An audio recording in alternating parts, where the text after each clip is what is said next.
Holy shit, I'm getting so fucking good at this. All right, refresh your browsers, and you'll be on YouTube. Boom. Who's even on Facebook? Probably no one. All right, but refresh your browser.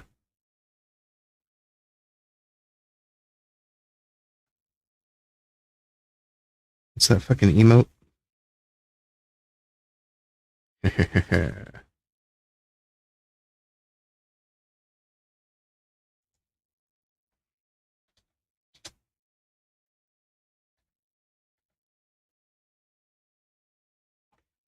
There you go. Refresh your browser and you'll be on YouTube, and then, and then the stream will be the same.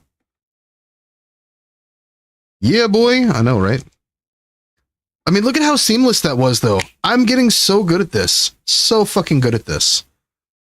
Like the way that I've got it all programmed in and shit is so quick. Because the crazy thing is, I actually have a couple other streamers who also want me to build them streaming sites. It's not going to be as nice for them as it is for me. It's also not going to be near as expensive for them as it is for me. But I ain't got to pay that bill until next year, so yay, we're good. But yeah, like I flip one button and it switches the VOD. I flip the next button and it turns the VOD on. You know, well, I guess I flip 3 buttons. So one to host the new VOD, one to turn one off, and then one to turn one on. You know, like super easy, super simple. But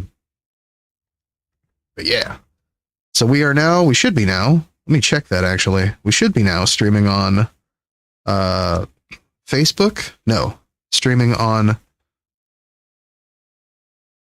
Twitch and YouTube. Yes. Facebook. Fuck Facebook. They get what they get. So, you know. But keep in mind, though, whenever you're not watching my streams on Twitch, I'm not getting that ad revenue either. So, we got to encourage people to subscribe on the website. You go to chainsawccc.com/memberships. And, there you go.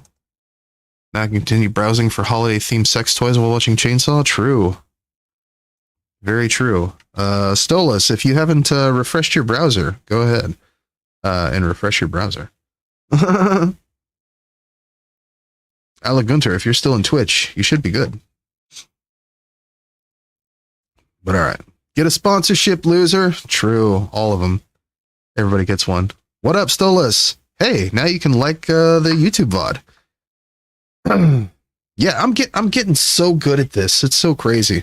Like, okay, so Mata Ursa, you remember whenever I first was like, okay, here's what we're gonna do, and then I would like type the shit in, and I'm like, how do I don't know what the code is or where to put the embed. It was like a fucking baby. It was like a literal fucking infant. It was so sad.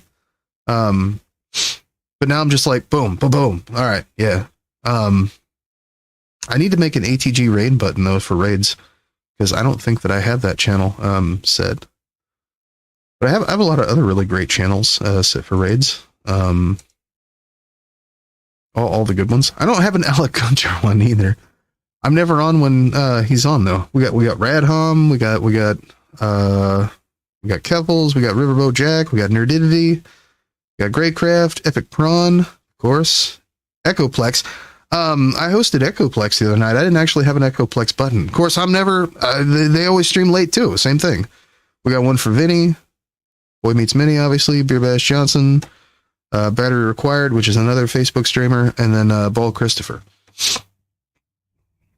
So good times. Not but that's pretty easy too, especially if they're on Twitch. It's so much easier rating out on Twitch than it is like YouTube or Facebook is fucking stupid, so just forget about it. But anyway, so basically what happened was everybody was all pissed because of the noodle posting. Well, Ra, what up though? That's enough of you, damn it. I'm all over the place. No, but basically what happened was there was cashew chicken posting and people were all fucking pissed off about it and felt some type of way. And then Representative Unsecker was like, this is fucking stupid. This is a fucking distraction. We should be talking about like real shit because this is going on and this is going on and da-da-da. And like, like real shit. And then I don't know, like, I guess people were like, you don't like to have fun. Meh. And then she got really fucking mad about it. And I don't know, like, I didn't see all of it. I just saw some of it. And then the next thing you know, people are like actually fighting over this shit. Like liberals are actually fighting over this shit. And then the next thing you know, this happens. And then the next thing you know, there's a fucking article in the Riverfront Times and fucking Adams talking about this now. And now we're fucking neo-Nazis and shit and white supremacists and whoever's. And then, okay, spoiler alert.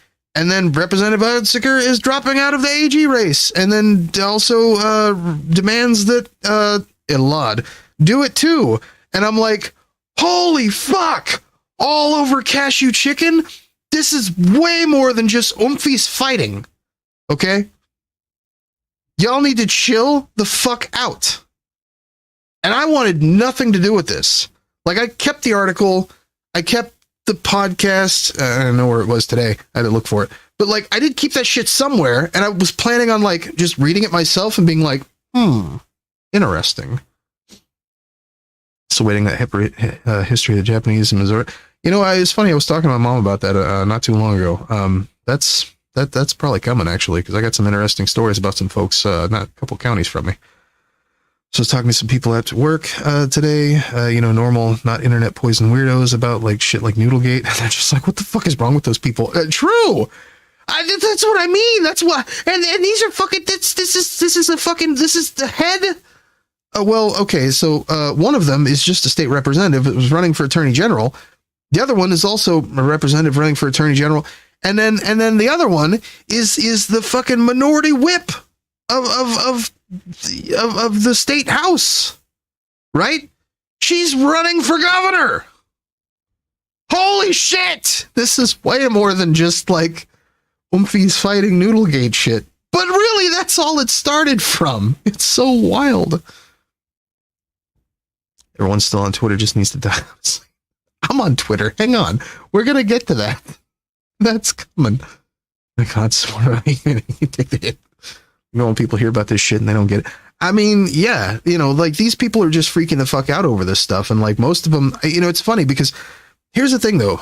Stola, so like the corners of the internet apparently I found out recently that the corners of the internet that you and I hang out on aren't actually that different. Broadly speaking, even. But the corners that I used to hang out on, and then the corners that I'm now hanging out on also, they don't really seem to interact, like Naomi Chance follows John Keeney, and I think JoJo and like, some other people, from, that other side, but like JoJo's always making the comments about, oh yeah, I don't fuck with that side of Twitter.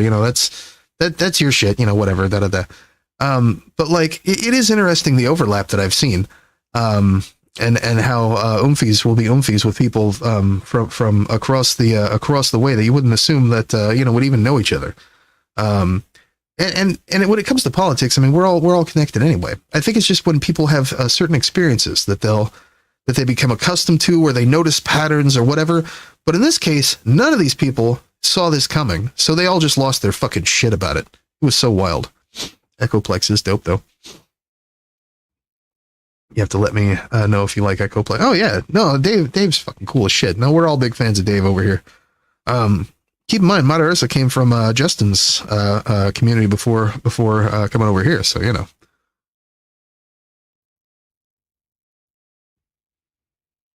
my big brain holes. I had to go down on Twitch. I actually didn't know that you were spending so much time over there. That was actually kind of cool. Y'all got a hold of me last night. Dave sent me some interesting shit I'm gonna have to take a look at.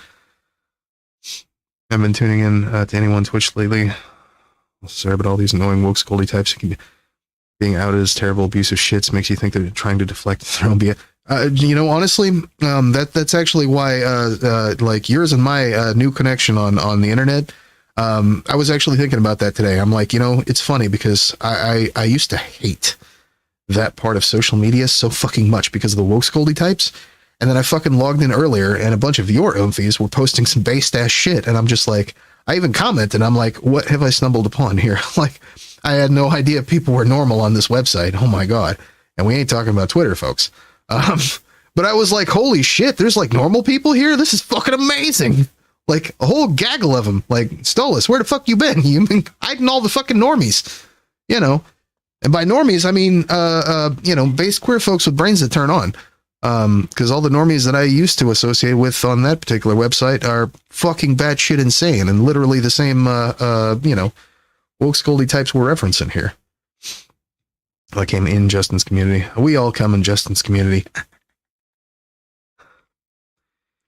Yeah, follow me on Draw the. I mean, you really do. No, that's real. All right, but yeah. So anyway, this is some wild shit. And like I say, there's an article. Yeah, I don't know. It's wild to me.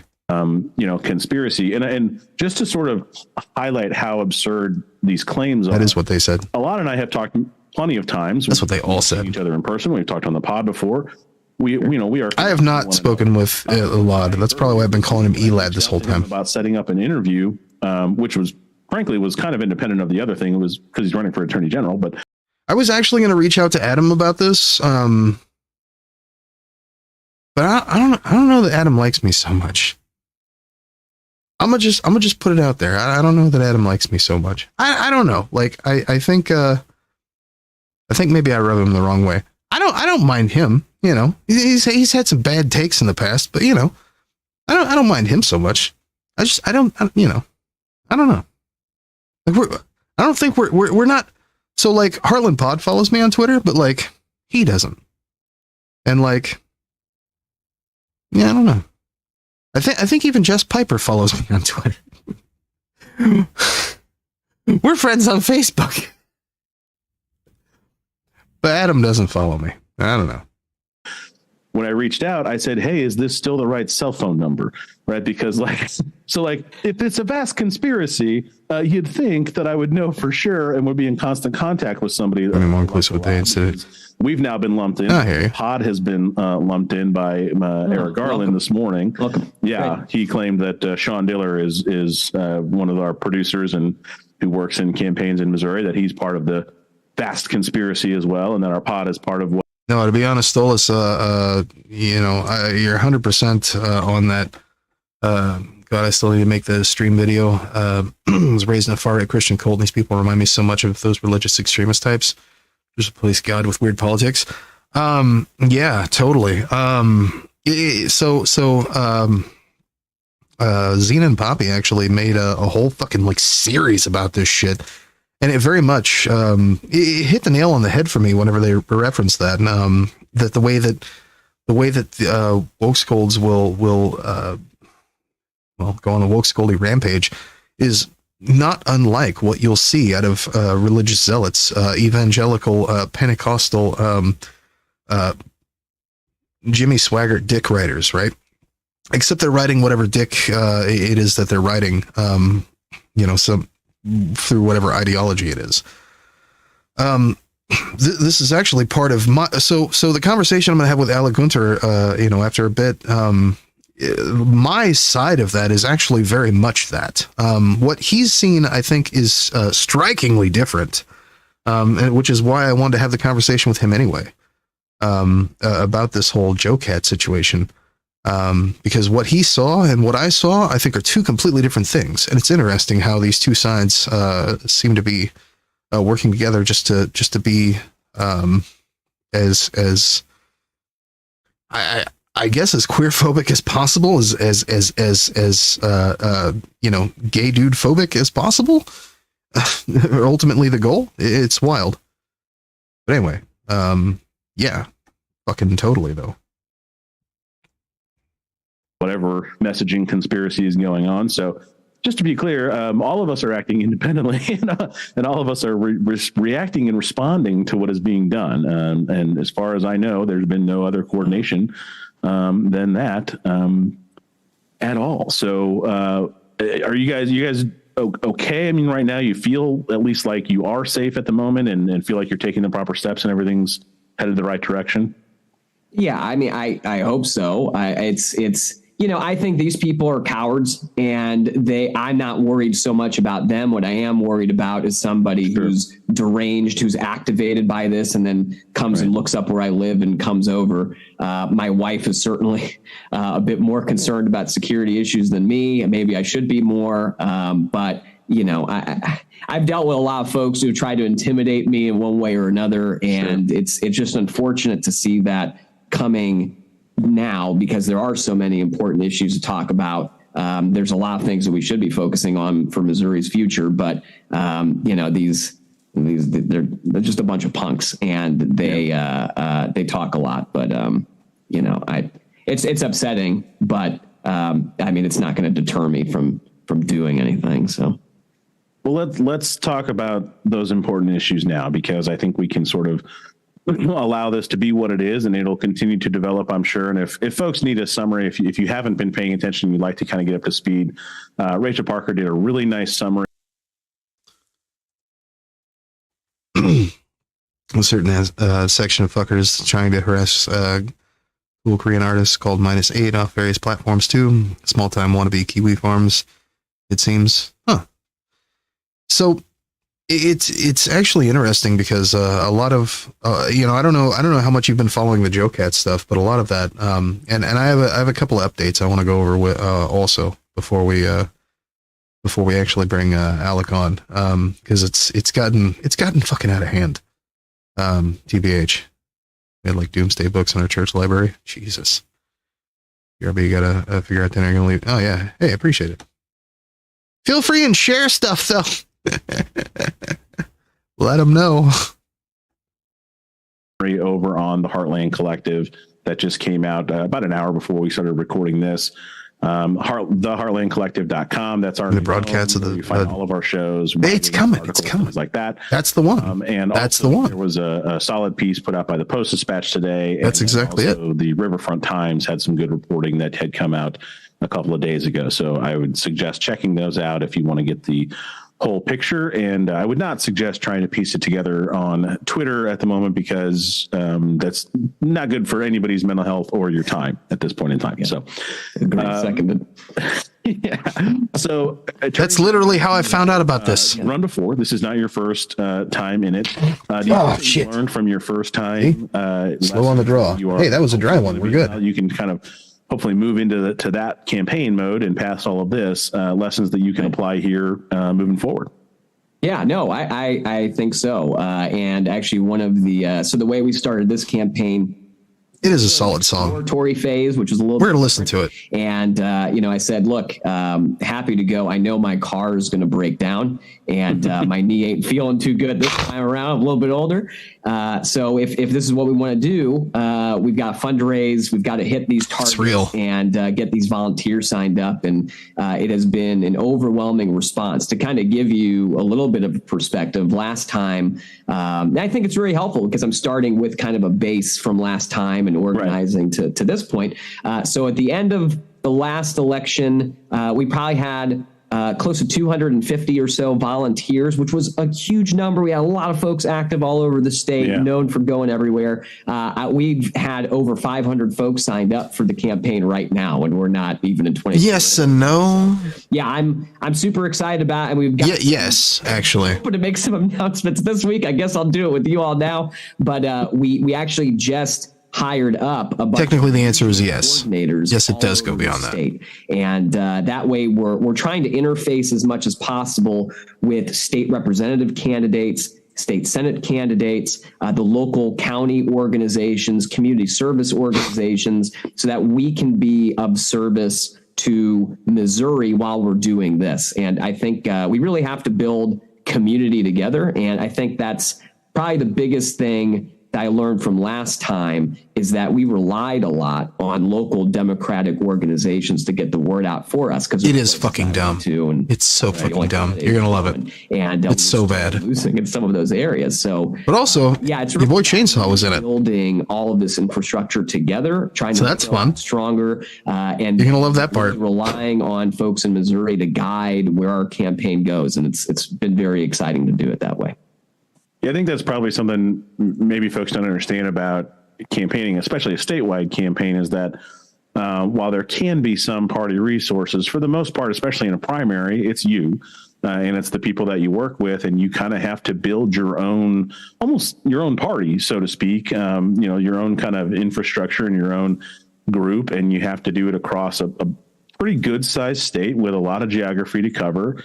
There's if you're based out of the St. Louis area, you're talking about 4 hours to Springfield and 3 hours to Kansas City. And so, it's a hike to get anywhere. Which is literally what we've been doing technically. So, I'm sure that you are enjoying. I know you've pivoted to a new vehicle as well. So congratulations. Oh yeah. That car broke. I knew it would. So yeah, the axle came out from under me basically. I mean, you're not wrong though. Lynn Creek on a campaign event. So nice. Yeah, we've got. And yeah, unironically, I mean, what Adam's saying here is kind of exactly what we have been doing, because last year we couldn't count on the Democrat Party. It was run by dipshits who basically were not doing anything to help smaller candidates, candidates without big names, specifically because. Honestly, I have no idea. And I think it was just corruption in the St. Louis and Jefferson City regions that was hindering a lot of the process. We had more women running for office last year at the state local level than we've ever had in the history of ever, and more Democrats running for what happened to my goddamn screen? Anyway, we also had more Democrats who were running for local office anyway, just broadly, than we've had in I want to say 20 fucking years. So a shit ton of uncontested seats still. When we've gone over that a couple of times on stream, all of the uncontested seats in not just Missouri, but in other states, surrounding states and across the country. All of the uncontested seats that all these tanky fucking woke skull dipshits who fucking don't want to get involved in politics because they're too fucking good to get off their asses, and none of that shit matters, and you can't trust Democrats, and Biden. But you know what? What we end up with is people not only not voting, but not even running for office, and then they wonder why the fuck there's a problem. Because folks won't get off their ass and do things. But we heading at about 6 p.m. Pacific time. Got to watch them bowl games. Nice. Well, feel free and share the stream on social media. Appreciate you. About 75 minutes from now. Oh, nice. Gas the Nazis. True. I don't know how hashtags work in site chat, but they're there. The point is that they're there. Upgrade to a made in Missouri, actually in the Wentzville plant, little Chevy Colorado that the guys on strike here, we were helping support them. They were very excited that I was driving up in one of their trucks. So that's what we're running around right now with. It's been good. Yeah, those are great trucks. Yeah, and that's if you want to. For folks who are wondering about, supporting candidates and stuff, one thing I can say about Allow that I know as a fact is that he does get out there, right? He's across the state, and he really is in the rooms with people and talking with people. And that's, I think that's important. People like to throw shade on, you're just a keyboard warrior, or you're this thing. And that's not a lot. And I know that for a fact, because I've seen him in some of those places, because I've also been in some of those places. And so I know that he's there, and I know that he's doing the work and shaking the hands and talking to the people. So that's a big deal. So let's fast forward into Attorney General mode, right? Yeah. What do you think right now? Maybe it's 4 or 5 things, maybe it's 1 or 2 things, as Attorney General that you would say, day one, here's a priority list and here's what we absolutely have got to do.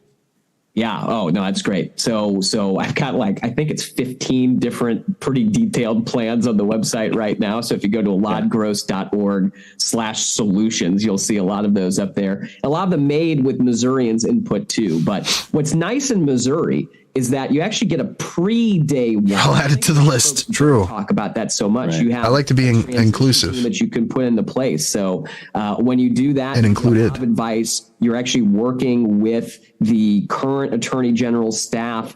Sometimes those relationships are a little bit better than others. Just kind of depends on what happens. Also true. But time you will. From that point, you can walk in. Work in progress. A comprehensive plan. So when you are actually hitting on day one, there's a lot of different things that you can actually hit on that first day.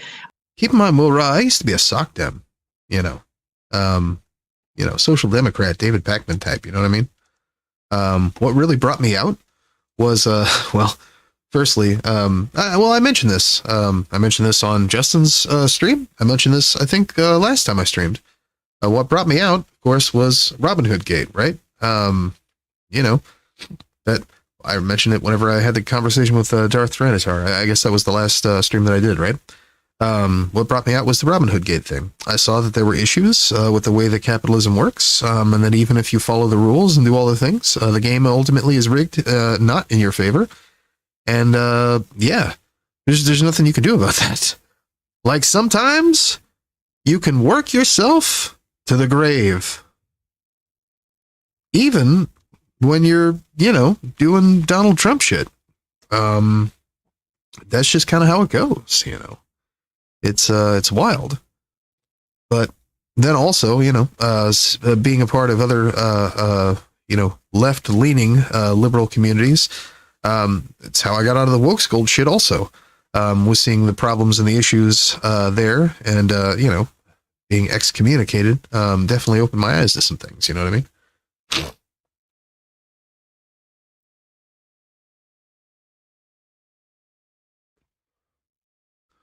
But yeah, I used to be sock them, and then now you were the one who sent me the political test, so you know where we're at.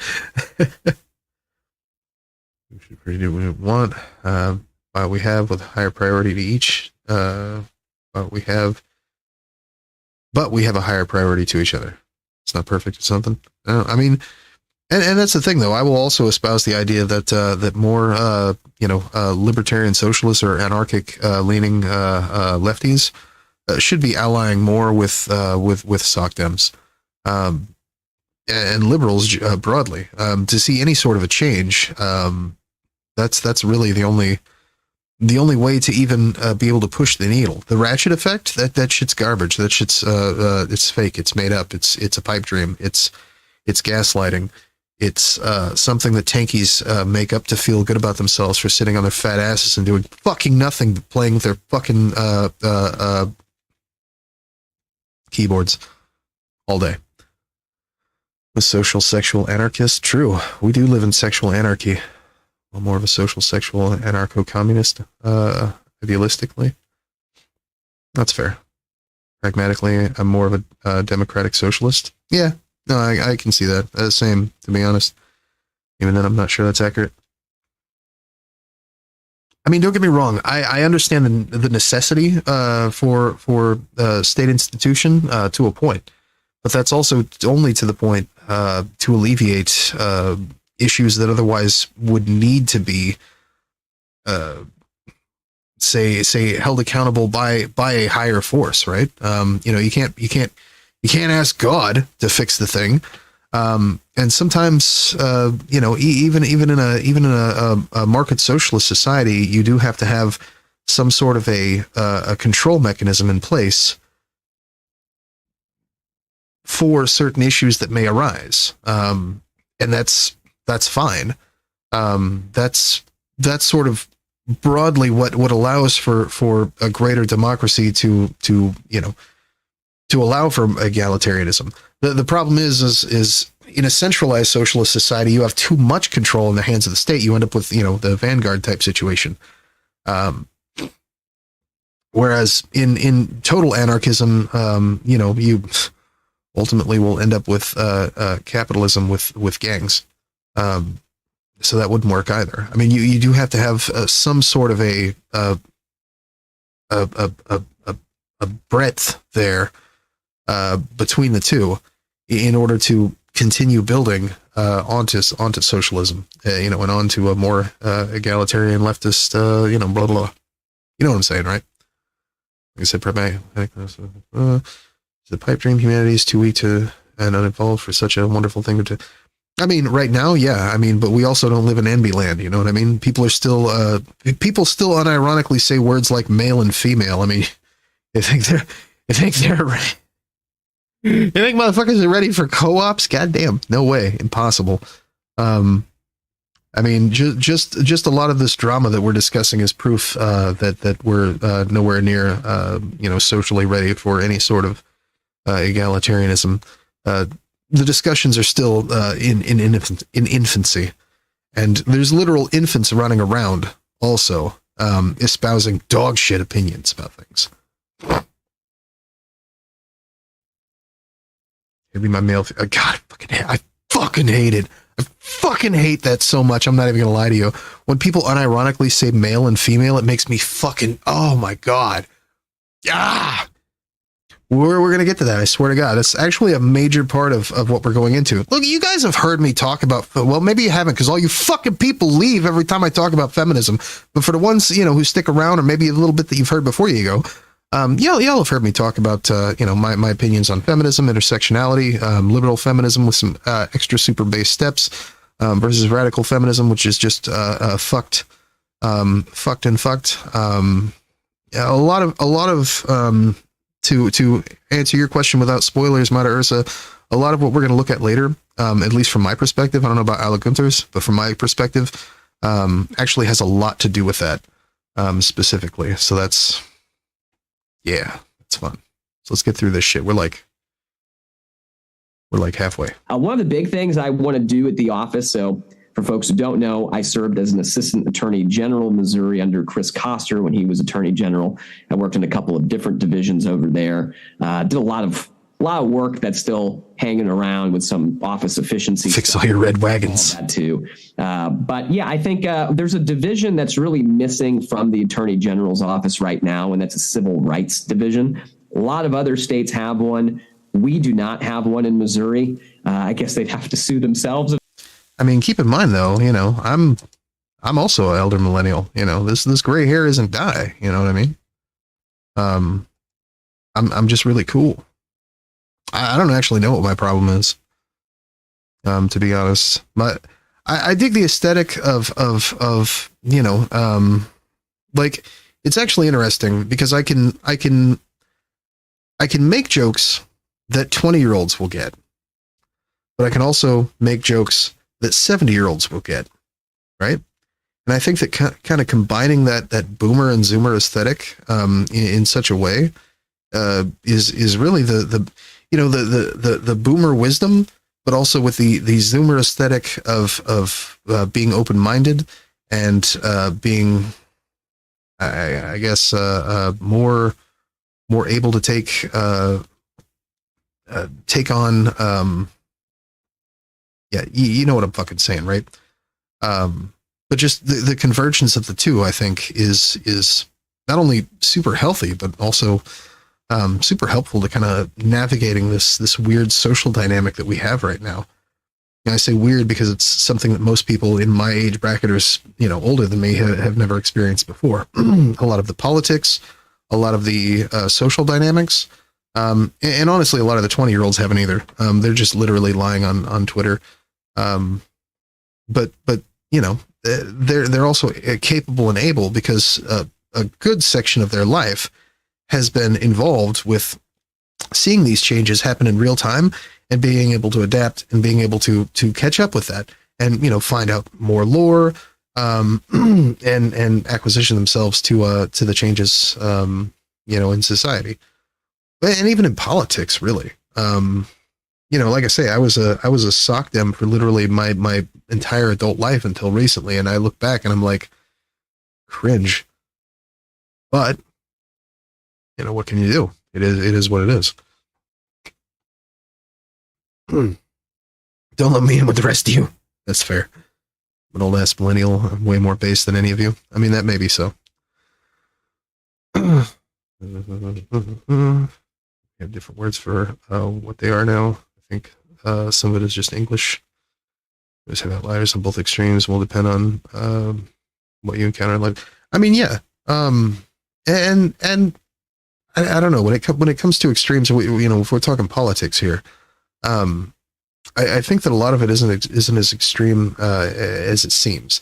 I think that what we would consider on one extreme is actually I don't know. I mean, if we're talking tankies here, I don't see a whole lot of difference between tankies and literal Nazis. In their rhetoric, their belief systems, and to be honest, it's funny because what Stolas said earlier about woke scolds, reminding of say evangelical Christians and the hardcore holy rolling Pentecostal Jimmy Swaggart, Jim Baker loving colloidal silver sucking motherfuckers. There's not a lot of difference there. We'll look at that like it's on two opposite sides of the spectrum, but really it's not. It's literally the same shit, and it's not horseshoe theory. It's just swapping out one extreme for another. They haven't actually moved themselves. That's the wonderful thing about intersectionality and how I feel that it changes the game when it comes to social dynamics, when it comes to feminism, when it comes to anti-racism. Intersectionality truly is a game changer because it takes someone who felt like they belonged in a position simply because they were able to palette swap, and it accuses them of being wrong. And I love that. I got some examples a little bit later on of that. But yeah, I think you guys are going to enjoy it. They started one right now with all the crap they're doing at the AG. But yeah, I think, look, we really need the Attorney General's office to represent the people of the state of Missouri. Right now, oftentimes we're prioritized quite a bit lower on the poll. And I think that the AG really needs to be an advocate on behalf of the people. So Civil Rights Division is something that's day one that's happening. We used to have an environmental and agricultural division that is very much needed right now. We have a lot of issues with CAFOs, so concentrated animal feeding operations, these factory farms, runoff in water, a lot of water protection issues. That's really going to be a huge focal point legally going on in the next few years. And all that winds up getting pushed over to DNR and whatever DNR's counsel has to handle, which is not the same type of staff as an Attorney General's office would have. Absolutely, yeah. Saw that shit coming. Who don't know, DNR, Department of Natural Resources in Missouri. It's so what used to happen, and it does to some degree still today, but not as effectively as it used to.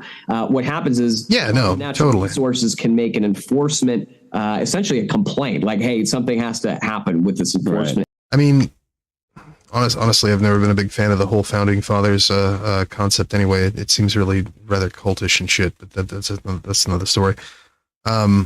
Take the Speaker of the Dead approach. I have no idea who that is. But yeah, I mean, Jefferson bad, but like, still, I mean, I'm sure that you could probably find some issues with Thomas Paine also. But yeah, so one example is, and I see a lot of radical feminist posts about Dr. Ann Oliverius saying some shit that like sounds based and cool and whatever the fuck, and that's all good and fine. And I've mentioned this before on stream. Also, Dr. Ann Oliverius is the one who gave us the phrase date rape. Pushed really hard against sexual violence against women. In her early years, in the late 1970s, early 1980s, but also it is a fucking swerve. Does not want you to be using OnlyFans. Thinks that prostitution is another form of sexual violence and shit. Those same evangelicals be quoting her, you know, in their blogs and message boards and talking about even feminists agree with us.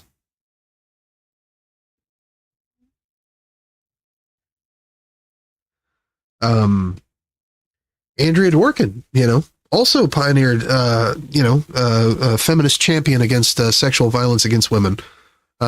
Literally the founder of radical feminism, or based her whole fucking identity on hating men. The sole reason we're even having this later discourse, on stream today, is literally her fault. Her bringing that to the forefront, making that an ideology, she wasn't the one who made it an ideology, but she was the one who popularized it, right? Also, her best friend was a gay man. She said multiple times that if it weren't for the fact that she was a lesbian and that he was a gay man, they would probably be married. May or may not have had a sexual relationship. Who knows? But yeah. But she's also literally the reason why we have feminists today, who she's literally the reason we have TERFs, okay? Like, you know, but also the reason that you have a lot of rad femmes who go around saying dumb fucking shit like misandry isn't real because it's not systemic. Well, of course it's not systemic in the way that you think it's systemic. But literally trans misogyny, when it comes from cis women against trans women, is based on the idea that they think they're just being misandric. Well, okay, so caveat. When it's cis women who think that they're feminists. Because I guess you could just be trans misogynistic for no fucking reason, but you're just a fucking, dumb bitch or whatever. Like, that's not the point. But trans misogyny specifically by feminists who think they're feminists against trans women is just rooted in misandry. And to say that that's not, that misandry isn't, it's not necessarily systemic, but you bitches are real fucking loud, you know what I mean? And they're trying to make it systemic in the United Kingdom, so fuck you twice. But yeah, don't even get me started on ambiphobia, gender fluid erasure, blah, blah, blah, blah. You know, we've done this. We've done this a fucking billion times. This is literally what's coming up. Okay. I got all this shit lined up for you guys. You're going to love it or hate it. Either one. I hate it. I hate every bit of it. I hate this. I hate that I have to do this right now. This other part. And then reading this fucking goofy article because motherfuckers can't just chill. It's fucking insane to me. You know, I used to sing the praises of Eric Garland too, and all this shit was, with the whole, you guys saw, with the whole, agape boarding school thing, right? I've made fun of other podcasts because they were trying to shit on Eric Garland, who was out there, reporting on this stuff and writing big ass fucking Twitter threads on this stuff. And I think he was interviewed by a couple of newspapers about some of the information that he had uncovered about this. And Representative Unsicker, she's done, press conferences and shit, meeting with, the victims of agape. She's spoken out against Eric Schmidt when he was the attorney general. I fucking, I was there defending both of them, right? And so to see this shit happen like this, it's just fucking, it's sad and it's stupid, and I wish that motherfuckers could just chill, but they can't. It's so fucking dumb. So fucking annoying. Swear to God.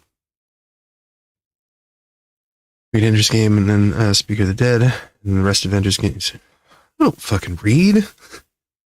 I thought everybody knew that. My favorite part about Justin Freakin' show is that he says he's just a dumb hillbilly because, like, I'm an even dumber hillbilly. We don't fucking read.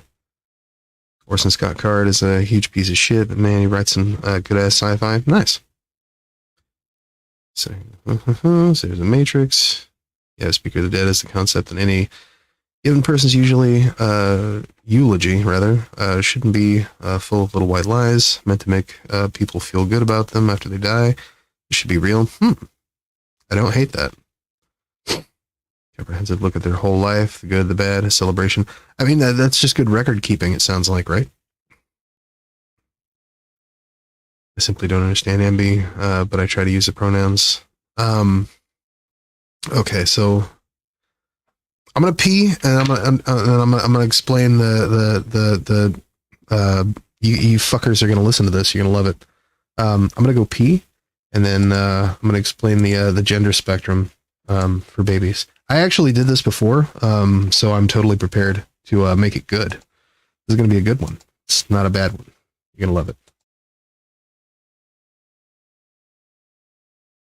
Action. And in the Attorney General, we had great attorneys in this environmental division, which I want to bring back as a conservation division, but one that really had such like expert people in this area and could do a whole lot of good for Missouri. And that was disbanded pretty quickly once Attorney General Josh Hawley was elected. Actually, I think the same thing happened in Oklahoma when they had their Attorney General elected at the exact same time. So I don't know if this was like, hey, here's the plan, let's get rid of all of these divisions. Right. But that one's gone. And we are seeing a lot of problems right now just with this radioactive waste issue here in the St. Louis area from the Manhattan Project, where we don't even have folks who are able to investigate it from that office and do their job. So, which is, of course, the great irony, because now Senator Hawley, of course, is crowing about that as he pivots to try to sound more and more like Lucas Coons, which is a different story. But as he tries to do that, they're all connected here, you know. Yeah, as he tries to do the populist pivot, you know, as you mentioned, he got rid of the very division that we could so use right now to take care of the thing that he's complaining about. Yeah, that's 100% correct. You know, I will say I'm appreciative that he is focusing on, and I'm one of those like, okay, it's an election year. Let's get what we can from these folks when we can do it. And I mean, there's a lot of folks who have suffered as a result of this. We know that the federal government deceived Missourians and tried to hide what the impact was going to be. There's a lot of folks, including some people in our legislature, who have been directly impacted by what has happened in the St. Louis, St. Charles area. And we really need immediate work there from the federal government. I believe, and Washington State did this. They took the Department of Energy to court when they weren't doing what they were supposed to do over the Hanford site over there. I think that we need that same kind of initiative coming from the Attorney General's office right now. Right now, there's a group of moms who have organized to get public records. They used a lot of my previous Sunshine cases to get some help doing that. They should not be the ones that we're all relying on to expose everything that the federal government has done. We need the Attorney General to do his job very badly in that area. So Civil Rights Division, Environmental Division, bringing those back. And of course, those are divisions, not executive departments, which is an important distinction that some of our current elected lawmakers unfortunately don't understand, which is its own separate conversation. But so outside of bringing those two, folks, words matter. Yeah, words matter. They have meaning and definitions. Especially in court. So outside of those two divisions that you'd bring back, you know, right now our current appointed unelected. Okay, I lied. I'm going to eat some crackers and then I'm going to explain that shit. A constituency of two, one being himself, the other being Donald Trump. Nice. You know, do you see a path forward from that office that you can, you know, like how do you pivot not just into those new divisions, but into doing the work for the people of Missouri rather than for simply political gain? Yeah, no, that's, you know, I think it really depends on who we have in office, right? And it's hard because a lot of people look and they say, well, I voted for this guy and they still screwed me over and they weren't doing what I wanted them to do. And I think it's really important. We've got to look at people's track record, right? And so, you know, I've spent my career doing public service work, even, I mean, from the Attorney General, but now as a private attorney. I mean, I'm suing the government all the time for violating people's civil liberties and hiding records and everything else. So I think one is the Attorney General needs to play a very pivotal role in ensuring that all of our government is accessible, is publicly accessible. We have records that are available to people. And I think part of that is working with our local government, state government, to improve that whole process in a very, you know, kind and collaborative way versus having to go to court and start suing schools and whatever the heck else these guys doing. But I think that really what would be so helpful from that office, having worked there, would be an Attorney General who makes it a point to hold town halls all over the state, inform people about what they're doing, working with state representatives on both sides of everything to make sure that folks are informed and that they can access their attorney. Like that should be a big part of this office. And I think that we need to see a lot more of that public interaction from the Attorney General's office so we can get your viewpoints into what that office is actually doing for all of us. So, and not to create the comparison, but I think it's a fair comparison. You worked under him, and it sounds like re-implementation of a lot of the way that the office was run under Chris Koster, who I think a lot of people would suggest was the last truly active attorney general we had in the state of Missouri that was doing that kind of work. I mean, I can specifically recall going right down the street from my office in Warrensburg to exactly what you're talking about, to an educational session about open records, where then at the time Deputy Attorney General. All right, much better. Okay. Now, all right. That shit's. I'm not gonna lie to you. That shit's kind of boring. Sorry, Adam. All right.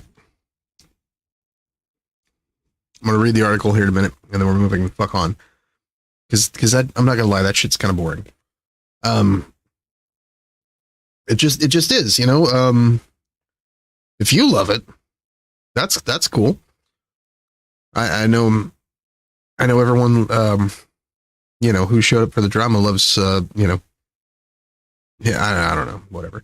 Anyway, so, okay. What is NB, right? We can make a whole segment out of this, actually. I might cut this part for the thing. There's drama. That was the drama. That was it. They said some shit about his wife, and one of them is like a white supremacist or something, and they're Jewish, and you know, said that because his wife worked at the ADL, that they're both, or she is, or whatever, are his wife. I don't know his wife. But you know, said that they're Israeli agents or some crazy shit. I don't even know. Oh, fucker. I heard she's married.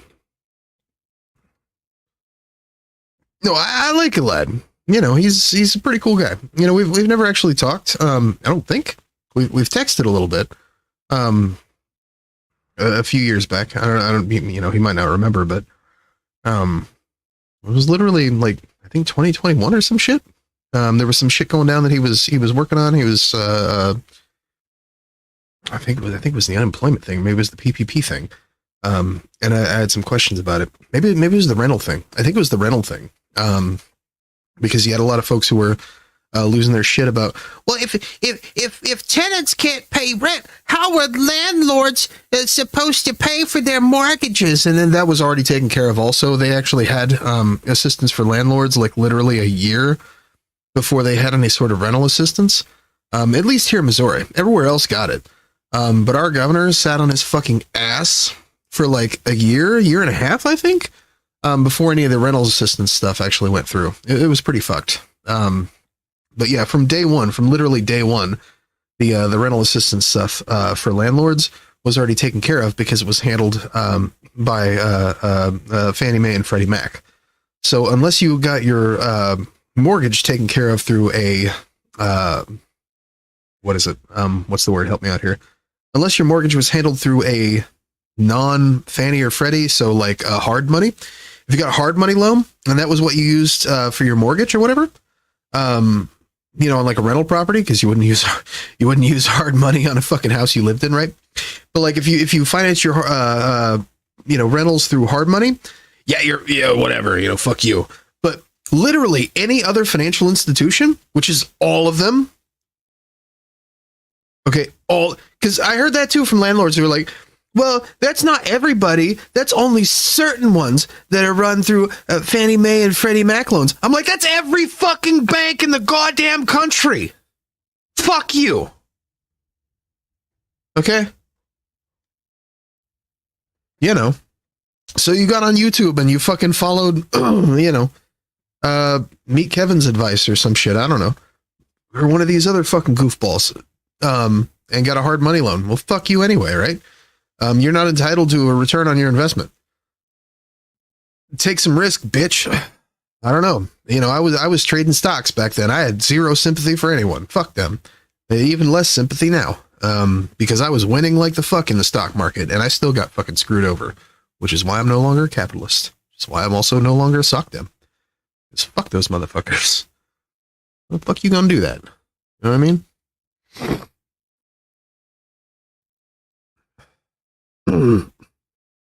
A bet and lost. So I'm like, no, I didn't even. I took a bet and won, but then people got screwed. Like, you know, I wish I could be like, oh, well, you know, I'm just sore because da. No, like the whole Robinhood thing, you know, happened and people fucking literally lost their asses because they were forced out of fucking be able to, you know, close their positions. Or no, they were forced out of being able to open new positions. It was fucked. You know, you could close all day, but literally it lasted for like a whole fucking trade day. You could close all day long, but if you want to open a position, well, fuck you, buddy.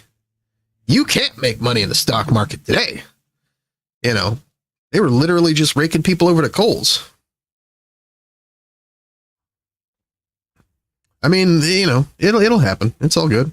Like I say, I was for like many years until actually recently, you know, literally a couple of years ago. I was a woke scold for longer than I was a capitalist. You know what I'm saying? Like, well, maybe not longer, but you know, that lasted, that arc lasted, ended later. So I don't know if I'd say longer, but you know, whatever. Anyway, all right. So where are we at? I made good money in crypto. I mean, yeah, I did too. You know, I literally sold like, all the Bitcoin, like probably like 3 days before the shit tanked in 2021. I was like so lucky. And it wasn't even like skill. It was just like, oh, I need money. I'm going on vacation. And so I sold. Literally no skill involved. And then all of a sudden the market crashed and I'm like, fuck, that was a good thing, wasn't it? Holy shit. That could have been real bad. But all right, so Envy, we're gonna make a segment out of this. So we're gonna talk about the gender spectrum real quick, and then we're gonna read that fucking article and move the fuck on. All right, so this is to the best of my understanding. I'm not a doctor of any kind. I'm just a long-haired hillbilly guy, you know, that I got this microphone on that vacation. Actually, I bought this microphone with my Bitcoin money, probably. Probably this headset too. Definitely the computer. And all of these TVs that you can and cannot see. That one and that one. And that one I've had for a minute. But definitely that one over there. Got a lot of TVs. 20-day 2 bill. Over 5% APR interest is sweet. All right. Legal. True. Okay. So gender spectrum, right? I think we all know what gender is. So the way that I've explained this before to grillers, aka normies, who like to cook outside on weekends or their days off, goes as such. If you can imagine that gender is a spectrum, great. Now imagine it's not. Right. What? Hang on. Wait. So imagine gender isn't a spectrum. Imagine that there are only two genders, right? That's pretty easy for most conservatives or most folks who aren't awoke, right? Because that's probably where they're at anyway, right? Conflating sex and gender just for no reason, based on what they learned in 5th grade. And that's the way I like to start the conversation with. Okay, so imagine there are two genders. They're the polarity of gender, right? Literally the extreme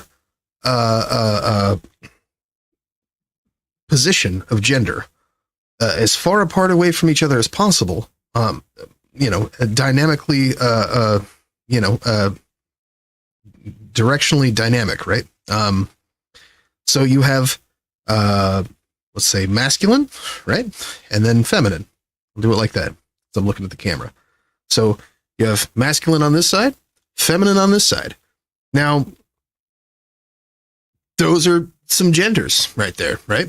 You have the masculine, which is man, right? Or the feminine, which would be a woman, right? And the extreme in those positions would be those genders that you would call man and woman, right? Now, you want to take that the step further and say that gender is a spectrum. We'll imagine a spectrum between those two. Say an entire rainbow, a big gay rainbow between those two positions, right? Okay. You got to start tanning your balls, bro. Pickle Paper Cat. What up, though? Hey, subscribed on YouTube. Thank you very much. I forgot we're there. We did a different thing. Thank you, though. What up? Good to see you. You got to start tanning your balls, bro. I have no idea what the fuck that is, though. It's just doing that twice for no reason. Good times.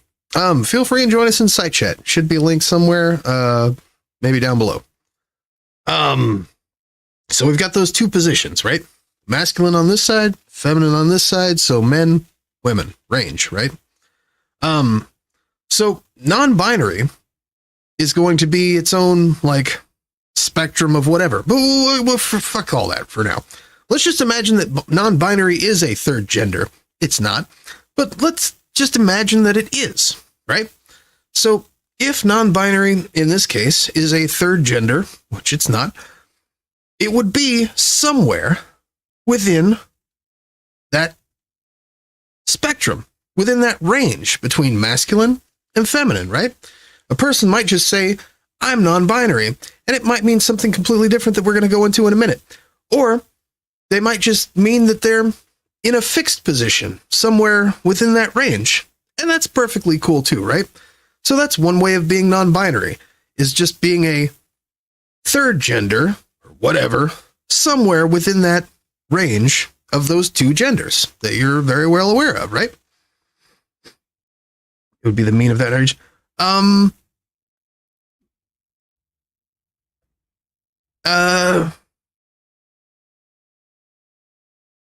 Stop using big words in my chat. It's 4 letters, I know. With this editing math, just make it it makes my brain hurt. I only got so many winkles, okay? Rest is smooth. But all right, so again, non-binary is not a third gender, but in this case it is. So it's a fixed position somewhere within that range, right? Okay, that's one way of being non-binary. Now, in the case of, say, a gender fluid person, right? I know what it is. And mode. You lose points. But okay, so gender fluid would be, imagine that fixed position somewhere, that third gender that we made up that doesn't exist, somewhere in there. But instead of a fixed position, it's a fixed range, right? So if here we need it, it's easier on a table. It would be like, say, from here to here, or from here to there, or from here to here, or even here to here, right? And, like it could be any size range, any length range, whatever. Size doesn't matter. And anywhere within that spectrum, okay? It could be the whole goddamn spectrum. It could be straight up, bam, bam, fucking ping pong, right? Or just pong, rather, in this case. So that would be gender fluid. It would be a range within that spectrum, a fixed range of some kind, based on that person's, comfortable identity of self, right? But it would be somewhere within that general range of masculine, feminine, the extremes. It would be a fixed range, probably. I can't imagine why it wouldn't be, because if it were a wider range, it would hit both ends. If it were a narrower, but whatever. But it just does what it does, right? So that's gender fluid. So now we've got non-binary just as a fixed position We've got non-binary as gender fluid, which is a range within those two extreme genders, right? Also, a person could be non-binary that is, say, a fixed position outside of that range, right? And that's also a thing. In the case of neo pronouns and xenogenders, this is the part that typically blows the minds. I want you to think of and this is the real third gender, and it's, again, we'll get into that. But I want you to imagine a third gender. So you've heard of neopronouns, you've heard of xenogenders. Neopronouns may or may not scare the shit out of you. Xenogenders may or may not scare the shit out of you at first, but I'll try to make this as easy as possible. Also, xenogenders. Imagine a third gender in a, well, it doesn't matter the fixed position. Imagine a third gender that is outside of that range, right? Outside of that spectrum. Somewhere down here somewhere, right? So here's the spectrum, masculine, feminine, two extremes. We got non-binaries, just wow. Wow. Okay. Gender fluid is somewhere within there doing its, whole thing, little thing, whatever. Xenogenders, imagine a third position outside of the range that projects itself infinitely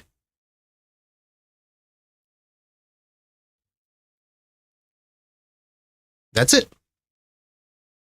Okay, that's the range. It's literally a position that fixes itself outside of the gender spectrum, but is also open-ended. Okay, so an open-ended spectrum that features itself outside of that heteronormative gender fixed positions, the spectrum that we built inside of those two, right? Those are also non-binary because they're not within that binary. The concept of non-binary is here's this thing, you're this thing, you're this thing. If you're not masculine or feminine and just, then you are non-binary. Non-binary can be a fixed position between the spectrum. Non-binary can be a range, a fixed range between the spectrum. Non-binary can be a fixed position outside of the spectrum that blasts the fuck off into space and fucking floats on for eternity. Because, and unironically, a lot of gender abolitionists are really fucking weird about xenogenders. I love it because and I love that description of it because that in and of itself allows me to imagine the concept of xenogenders being the final nail in the coffin as far as heteronormativity and the push for gender nonconforming broadly anyway. It's proof in the pudding to me that gender really doesn't matter outside of the person who's expressing their gender identity. And it's a great example of such, at least the way that I understand it, the way that I think of it. Because again, I don't believe that gender matters. I think that people who think that gender mattering is so fucking cringe. Which is why I made the comment earlier about people who unironically say male and female. All those things that Matter Ursa says about all the people that Matter Ursa just feels a certain type of way for. It freaks me out, and typically I only ever see it from people who are essentializing gender anyway, either shitting on transphobes, of course, we don't see that on social media, or radfems finding some goofy fucking way to describe, how and justify all the reasons why they hate the men that they've ever met in their lives. They're not people, don't human. It's true. True, very true. Or also, incels do it too, because they're also mostly transphobic. It's kind of in their nature, which goes hand in hand with radfems. They're fucking literally made for each other. But yeah, it like I say, xenogenders to me solidify the concept that gender truly does not matter, and that it shouldn't, and by allowing that. into the space of gender abolition, I think it helps. I think it helps to justify the means by which we can push that concept. The utility is in not allowing for heteronormativity to win, and I think that xenogenders are a great example of that, because it's literally outside of the spectrum, and like I say, the possibilities are endless. It's a gender expression that is more of a self-expression broadly, if that makes sense.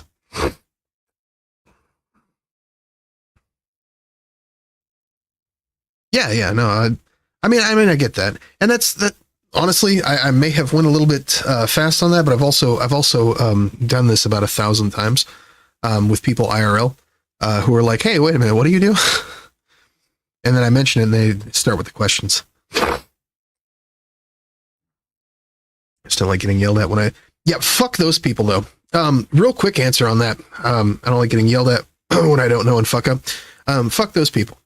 Like seriously, if you fucking misgender someone, that's also another wonderful thing about non-binary people. If you misgender someone, and they're like, "Oh man, yeah, my pronouns are actually this," and then like you do it on purpose, like you suck, right? But like if you misgender someone and they're like, "Oh my god," like fuck those people for real. Like they're literally just looking for a reason. There's a difference there. Those are actually the woke skulls that we're going to be talking about. Partially, and part of the woke skulls that I broadly mention anyway. Whenever I talk about this stuff, I mean there are a ton of people on social media who are saying a male pronoun. I'm going to just read it. They're saying a male pronoun to a woman. Yeah. So if you see a trans woman and you just use the wrong pronoun, yeah. I mean, just like, oh, hey, my bad. Don't make a big deal about it or whatever. But like, if they make a big deal about it, like, I mean, don't, say fuck you immediately, but like, be like, oh, well, shit. Like, I'm sorry. I'm still new. I'm trying to learn. I'm trying to I watch this hairy gay streamer on fucking Twitch and shit, and another short-haired gay streamer with a red light. Like it's good. No biggie. And if they don't like that fucking answer, then fuck them. They can kiss your ass. You know what I mean? Like seriously. Just explain it. And if be like, hey, my bad. I'm trying to. It's kind of new to me, IRL, and I'm actually really fascinated by a lot of the things with the LGBTQ, whatever. Just fucking go into the spiel, But like, yeah, if they want to harp on it, like literally just fuck them then. Like that you've found a woke cult. They exist. It's so weird to see it in real life though. They pretty much, it's a rare find, and they may only exist online. So, if you see one in real life acting like that, it's a rare, super rare. But yeah, I mean, if you misgender somebody, you misgender somebody. That's honestly why it's a better idea to just opt for the they them pronouns anyway. Broadly, it's not unheard of in English. It's only been going on for like I think 600 years. Using they them pronouns in a third person to reference even single individuals. But yeah, it's a thing. I mean, it happens. Like that's just the human nature. Like sometimes you make a mistake, sometimes you whatever. Sometimes you mean to say the right thing and just the wrong shit comes out anyway. People should be more understanding of that. I mean, you've got to think about it like this also. Somebody wants you to be understanding of them. Why would they not grant you the same charitability? You know what I mean? Does that make sense? That's kind of where I'm at.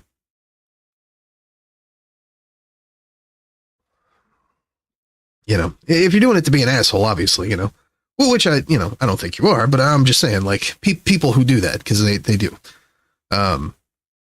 We mentioned Twitter earlier, but people do that, and it's pretty fucked. And even if you're not, that may just be what they're used to or whatever. And whatever. But yeah, if they're just gonna harp on about it or some shit, then fuck them. They probably weren't worth talking to anyway. All right. like Tofu says, they use all pronouns. And when I first started watching them, I've seen over the last few months people using fem pronouns more. But that was while she changed her look. Nice. I've seen Tofu Ghost a few times. Not a bunch though. It's like whenever I'm watching streams, I usually I usually kind of stick to smaller circles. And that's even recently, you know. I don't get out too much. Most of the time up until lately, I've been I've been working too much to even be behind the desk, you know. So it's been a thing. All right. So I'll at least look at this article and move the fuck on. Because I am already kind of bored with this shit, I'm not going to lie. Representative Sarah Unsicker quits Missouri Attorney General race. Less than 2 weeks after boasting about sharing Basil lemonade with the notorious alt-right troll, Representative Sarah Unsicker has dropped out of the Missouri race for Attorney General. Once considered a fairly mainstream St. Louis Democrat, Unsicker recently drew calls to drop out of the race and even resigned from her seat after engaging in bizarre speculation online about a rival in the Democratic primary, Elad Gross, as well as Gross's wife, and also Republican candidate Will Scharf, all of whom perhaps not so coincidentally are Jewish. You can read about the conspiracy theory behind her claims in a story RTF publishing this morning. Yesterday asked specifically if she believes Scharf and Gross were connected to the Israeli government. Unsicker issued a statement saying she'd received credible allegations regarding foreign interference in elections in Missouri. And I did actually see this tweet. Despite her decision to drop out of the race, Unsicker does not appear to be backing down from her claims. In a tweet announcing she was dropping out, she also called on Gross to step down from the AG race in public life. I did see that also. She made a video. I'll be running against the Elad Gross for the Democratic Attorney General primary, given the credible and detailed allegations I received yesterday. I think she made a video. I call Mr. Gross to step down from the AG race and from public life. Reached en route to a political appearance in Kansas City, Gross said, "I'm not withdrawing from the race." In her statement, Unsicker referenced a criminal complaint made against Gross that she had forwarded to the Missouri Secretary of State. She said it accuses Gross of failing to register as a foreign agent. Gross said he has not seen the supposed criminal complaint, but adds, "I'm pretty sure I'm not working for the Israeli government here." Okay, and that's it. All right, well. Yeah, not good. Not good. Not great. Don't love it. Least favorite thing to see on Twitter. Least favorite thing to watch in real time. Just fucking sucks broadly. I hate it. I wish it wasn't going on. I wish it hadn't happened. I don't know. I didn't do it. I did nothing wrong. I don't know. It's fucking weird. You know. But what can you do, right? It is what it is. Like I say, not exactly Umfi's fighting, but you know, Umfi's be fighting. But in this case, it's literal politics, you know. So that's a wrap on that one. Fucked up though. All right, I'm fucking done with that shit. Okay, so I was in the Portland, Oregon area, so you meet a lot more of it in public. So it can be a minefield at times. As you're picking up on maybe a cue that would help you get it right. Ah, okay. Yeah, you live in a real city. Gotcha. Worst thing to watch in real time is Bill Maher. True. It's impossible to defend him anymore. Surreal. Okay. Jesus Christ. Oh God. My Twitter has not finished blowing the fuck up. Cool. Okay. All right. Well. So let's get into this. I'm gonna temporarily close Empire Total War because we're gonna need the whole screen for this dumb shit. I want to make sure we're not lagging Well, Twitter is hot ass anymore. God, that's so fucking real. This is so fucking real. Okay. All right. So, what's the best way to start this out? I guess just digging through my Twitter feed, right? I know y'all love that. Man, there have been so many conversations that have been happening in my mentions these last couple of days. My phone will not stop blowing the fuck up. It's actually horrible. I mean, it's kind of funny, but kind of horrible. Let's see if I can find this here.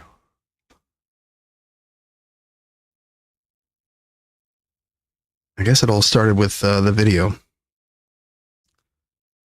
So that's where I'll start it. All right. So, have you guys seen the JoCat video? I'm gonna guess you have. It's cute, right? It's cute. It's kind of funny. Okay, actually, let me hang on. Also, mind switching Discord. I get no. Okay. Let me message Alec Gunter real quick and let him know that we're doing this. Fuck. Jesus Christ. Well, I caught that one. All right. He's got 2 thumbs in his think. Well, we didn't do that during the segment. All right. I'm trying to make a habit of whenever I exhale this shit, not doing it out of my nose. But it's like, it's kind of difficult, you know? Not gonna lie. Not my favorite thing to do. Starting in a bit. Grab your shit. Relax and chill, my dudes. Oh, okay. It's kind of the worst feeling, though. I'm not gonna lie. All right.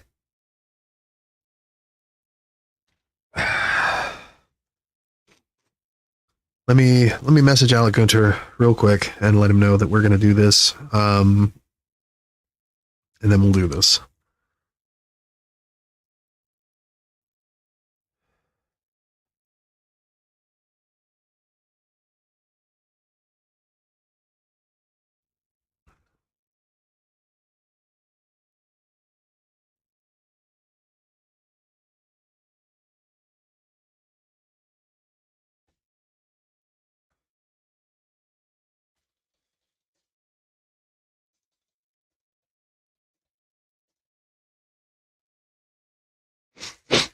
Okay. Starting the topic, if you're still available. All right. So, how many of you have seen this video?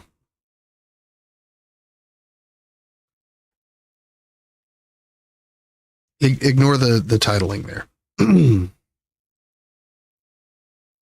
It is true, though. His legacy will live on. So yeah, let's take a look. It's pretty cute. I'm not gonna lie, it's pretty cute. I think this came out like a few years ago or something. And the story goes that people had lost their shit at the time. But it's pretty cute. Sad that there's no muscly girls in here. Well, I mean, yeah, but, you know, sure, I like to joke around and talk about how, oh, I'm strong women all the time, but that's not the only girls I like. I like big girls, pretty kitty girls, really witty girls, singing ditty girls. I like the licky girls with the nice thighs. I like a good chest, no matter what size. I like the belly folds, I like the 6-packs, really tall queens, and the short stacks. From the mild girls to the wild girls. You got style girls, make them round girls. Yeah, I just really like girls. Right. So, you know, guy likes girls a lot. I'm feeling it. I also like girls. Girls are nice. Much girl enjoyer, right? So yeah. So no biggie, right? Pretty cool, pretty cute video. Yeah,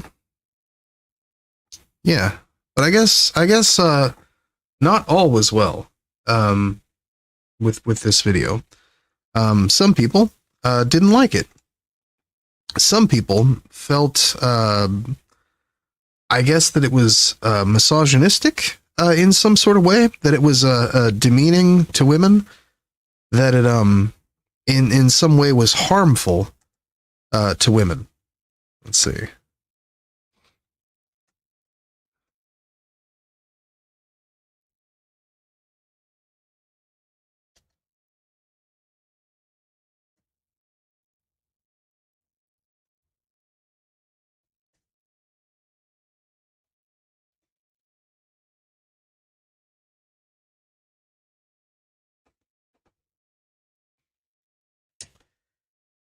And yeah, not only did they feel that it was misogynistic, harmful to women, but it was in fact so damaging that the JoCat had to go.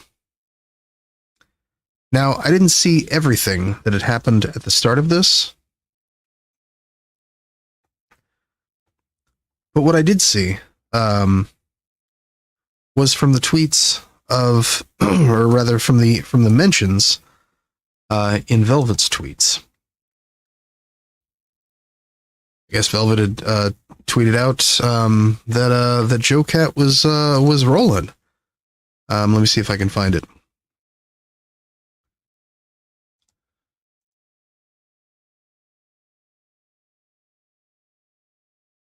Well, we'll get to that in a second. So I saw this originally. This was JoCat basically saying, "Man, I got bullied. I got bullied off of Twitter. It made me sad, and I'm leaving. If this is what it takes to be a content creator, I don't think I'm cut out for it. Read JoCat.net, TLDR. I'm going to finish up my current ongoing projects. And I'm going to be taking an indefinite break from making content." I saw that. Tweeted this out. "Oh, cool. The worst, most insufferable people you could think of just bullied another person off the internet. Great job." I don't even know if I actually read this. Take a look. "My name is Joe. I've been making videos on YouTube for 5 years. I've a combined total of about 200 videos, hundreds of hours of content. On October 6th, I did a live stream in the early access release of Baldur's Gate 3. During character creation, I did a bit where I briefly sing a gender-bent parody of Lizzo's Boys.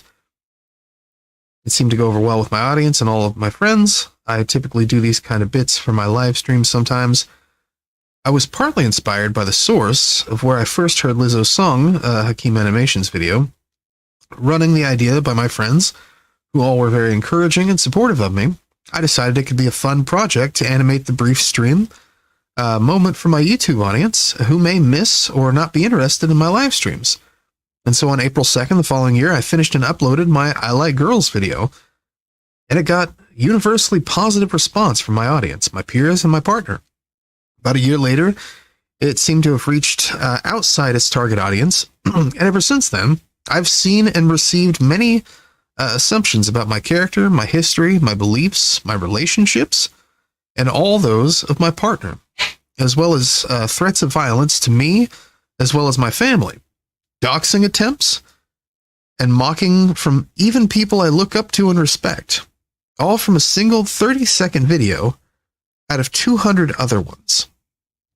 Granted, a lot of this has been primarily on Twitter, where I could simply log off and ignore the haters, but no small amount has leaked into other parts of my regular day-to-day that is harder to ignore. Private DMs all over Discord and Twitch, suspicious packages being sent to my family. Fuck.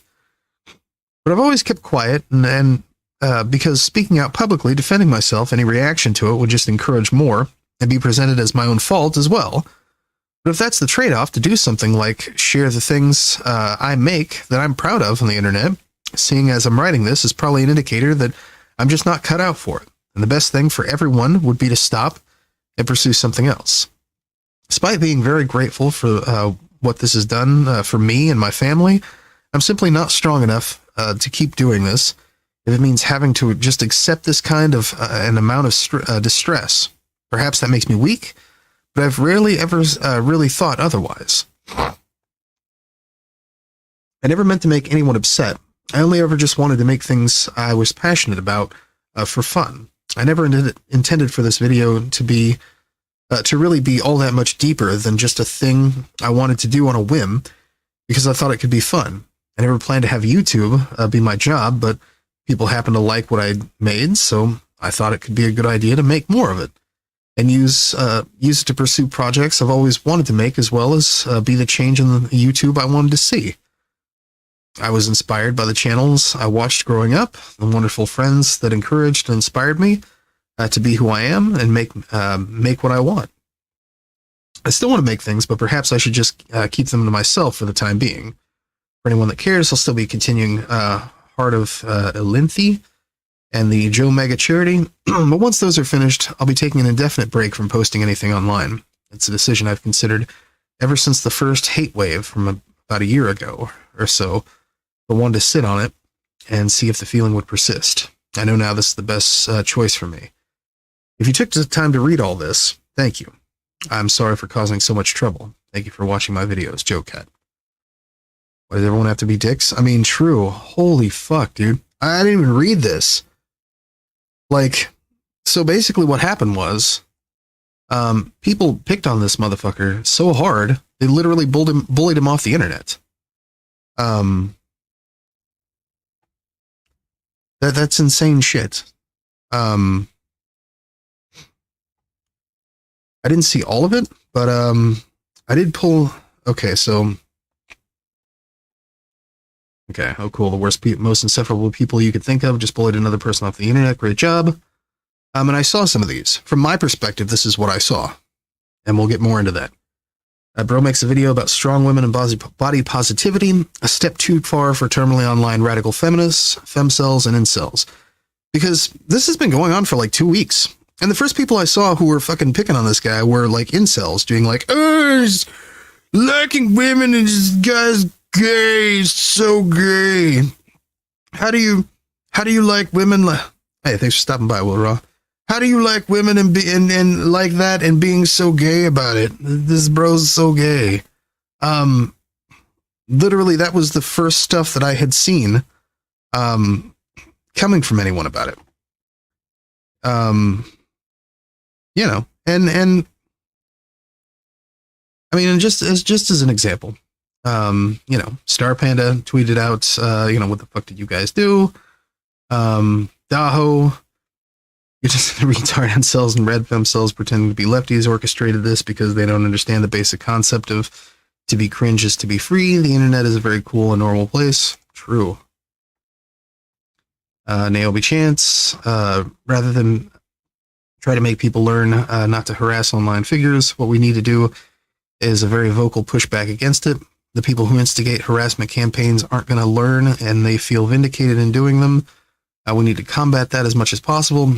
There's no playing nice when people feel the need to just dogpile people like Lindsay Ellis and JoCat to the point where they leave the internet.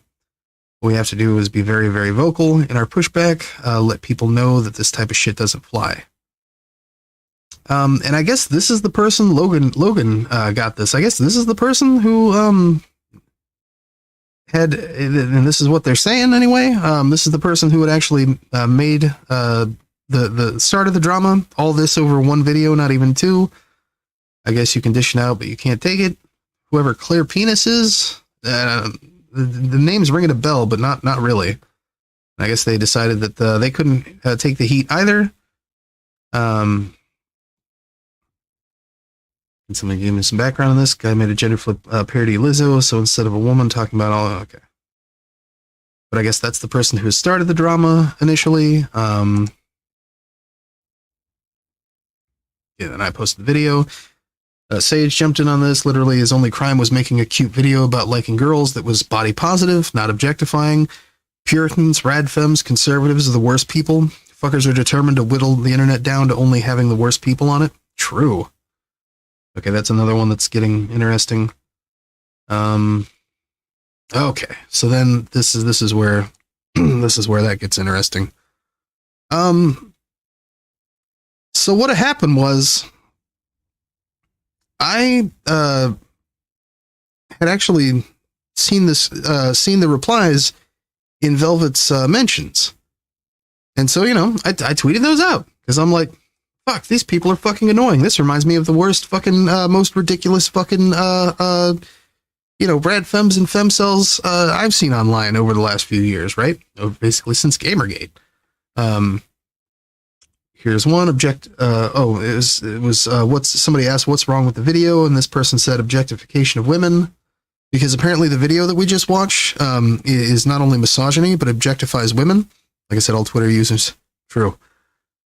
Apparently the video we just watched is such misogyny and objectification of women. Honestly, saying you like women is objectification now? Nah, but being like, whoa, wow, I love big booby, tall mommy, short stack, etc., etc., etc., objectifies women into this fucking porn-fueled pig shit. Porn-fueled. I don't recall this motherfucker saying anything about boobies.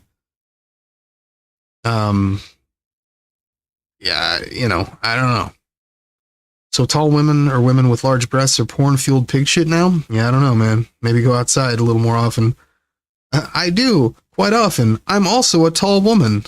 I'm the victim, my victim complex. This is directed against me. I'm the injured party here, right?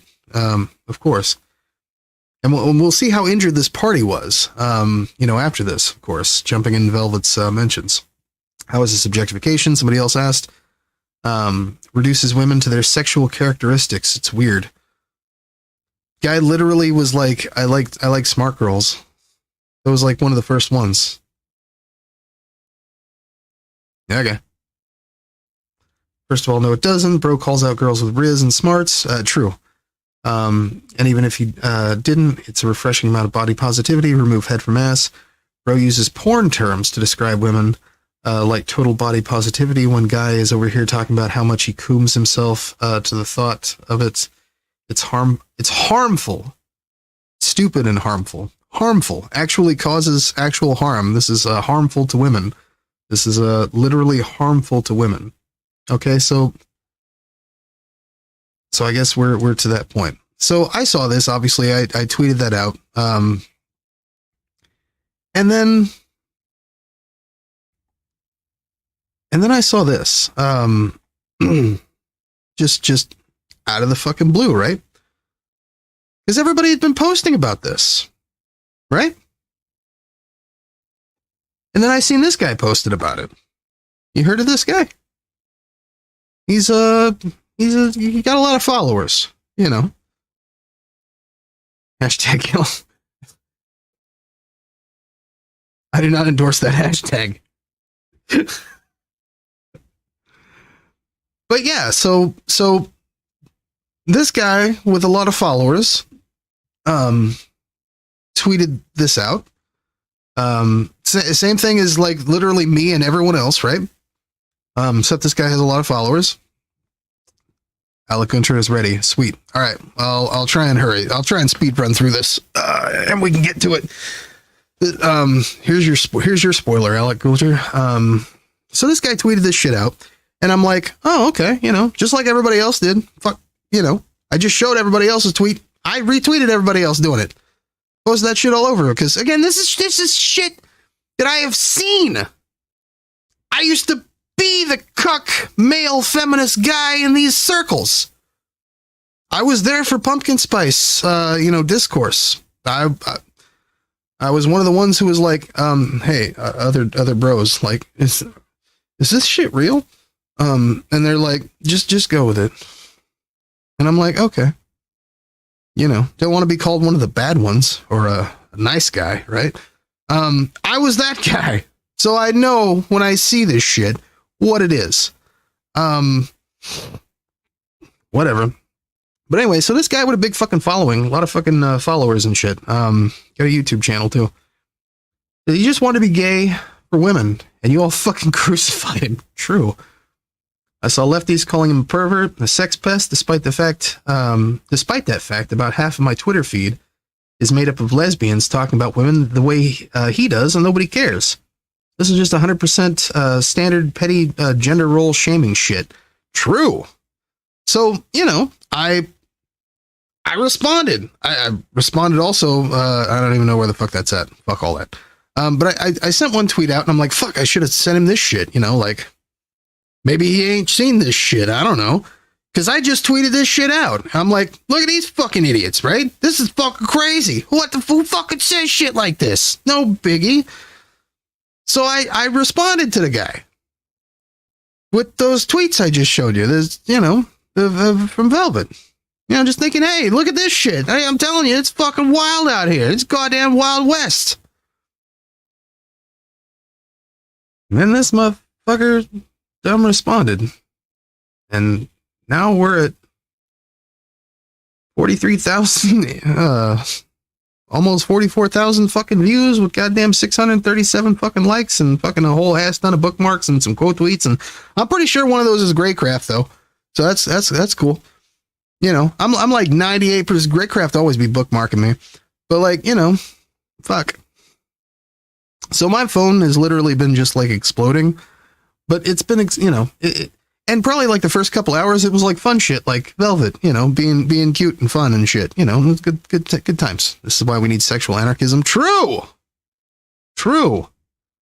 You know, they did a great craft right there. These dumb cunts all the types to kill incentive to make art online, yet lack the humility and self-awareness to the point of asking, why is all the art gone? True. When they unironically act like the fucking cancel culture that the right constantly caricatures. And that is exactly what Stolas was saying earlier about why the fuck these motherfuckers be acting like the goddamn televangelists and Jimmy Swagger dick-sucking motherfuckers. That is exactly my fucking point, though. Is that they literally will put themselves out there like the epitome of the stereotype of what conservatives see as the weird, woke, cancel fucking ridden diatribe of the left. They literally make themselves that caricature. And make it their whole fucking personality, but in the most toxic and weird fucking ways, because they aren't doing that shit at conservatives. They aren't doing that shit at misogyny. They aren't doing that shit at patriarchy.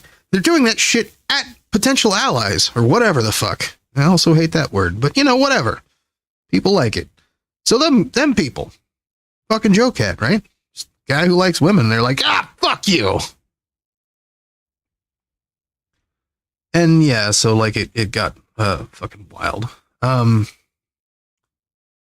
Even this psychotic bitch jumped in. Actually, somebody fucking tagged them, and that's how it happened. Because like the first like couple hours, it was fine. And then one of these fucking weirdos tagged them and was like, "You're a piece of shit." And then the next thing you know, it just became like a swarm, like literally. My mentions, just fucking insane. Literally insane.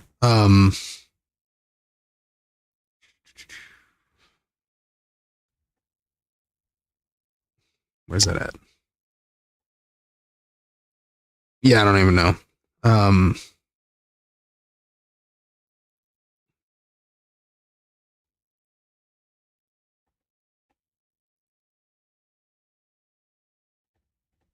Anyway, but yeah, just shit got wild. And so like, you know, it's funny though, because the whole idea is that this shit happened. This shit happened to JoCat. And like I say, the tables have really turned here, because now they're all up in my mentions. You know, I'm not responding to any of them because they fuck these dipshits. You know, they're fucking stupid. You know, what you know, what am I supposed to say? They assembled like a fucking army of woke scold fucking 8th graders to fucking complain and bitch and cry around for like, and this has been going on, you know, in my replies. You know, I see why now Vosh mutes his shit, you know, with his own name in it and whatever. But this shit has been blowing up my fucking phone for like literally 2 days now. I mean, literally a full more than 24 hours, all afternoon yesterday, all night last night, all fucking morning today.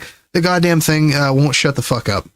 And I'd say about half of it are people being like, oh, shit based. Yeah, no, that's fucking crazy, yo. Like, I'm always saying this and blah, blah, blah, blah, blah.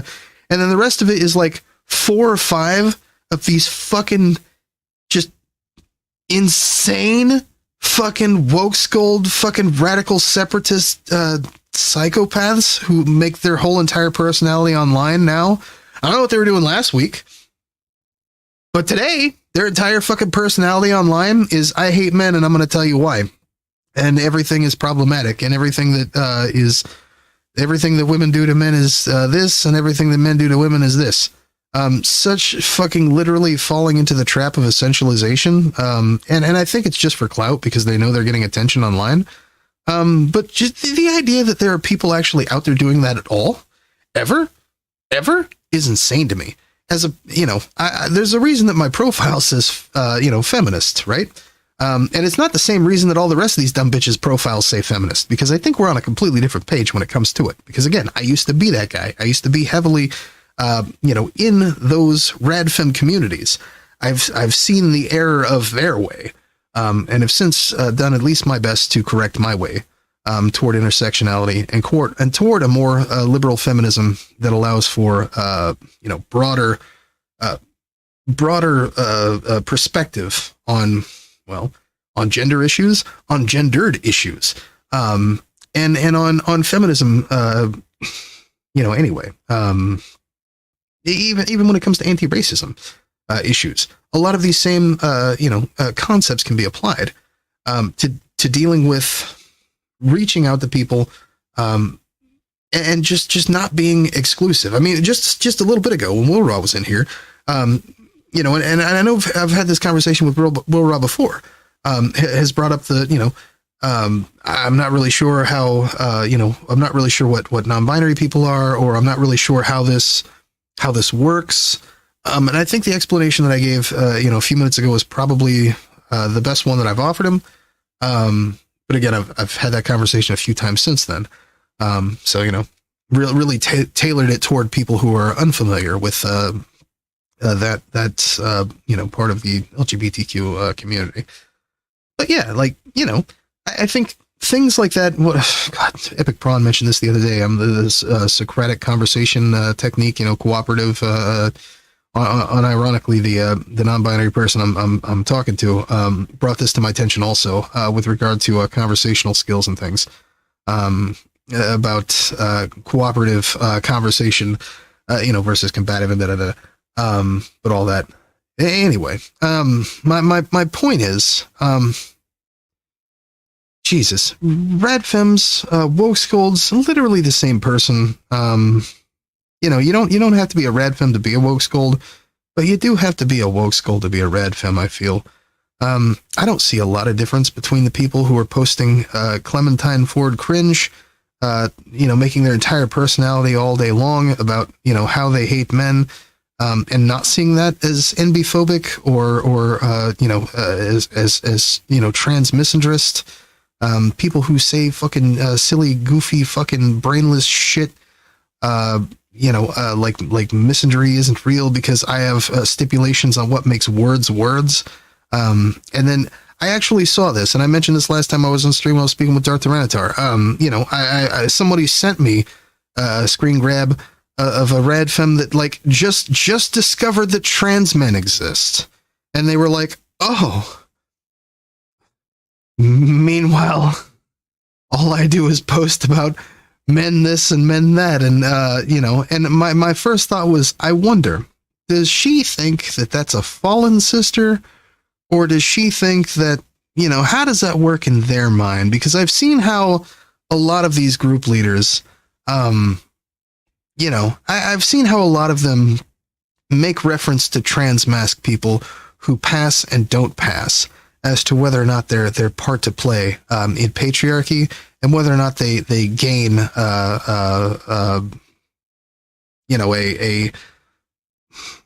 any sort of measure of social power based on that at the submission of women broadly, and as if that actually means something in the way that they think it does. With regard to individuals versus systems. Yeah, because if we're talking about systems, of course, yeah, well, sure. I mean, I'm right there with you, sister. But when we're talking about individuals, fuck me, you know. I would say that a person who's even willing to understand what non-binary people's where their intersection lies and how that works, and what that is, and definitionally what that is literally light years from any of these cringe ass bitches who call themselves feminists, because they're not feminists. It's just insane. It's literally turf shit, with one slight exception. And I think that they know that, and I think that that's what they're most concerned about. Anyway, so that's, I'm gonna go pee, and then we're gonna talk to Gunty. Ted, what up though? Tuning in for the first time in a while? I was gonna say, this is not your first time, but in a while, yeah. Trying to be supportive. Hey, I appreciate that. I'm gonna be talking to Alec Gunter here in a minute. I got a tinkle, but feel free and jump in his site chat, my dude. We got a help bar if you need some help. I'm gonna go pee. BRB.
All right.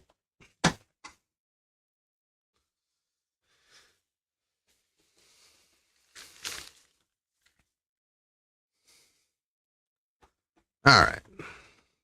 What's up?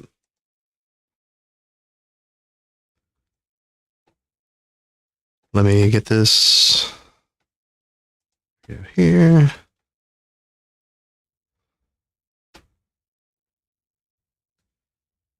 All right. Ready when you are? Hey, I'm ready when you are. Sorry, a bit late. I'm leaking DMs right now. Yeah, let me send you the thing. Invite to server. Might as well get you in here, right? God, I belong to so many of these. Holy fuck. All right, there you go. All right, Alec Gunter, I sent you the invite on Discord. That should take you to the server, and then I'll give you the screen time roll once you get here.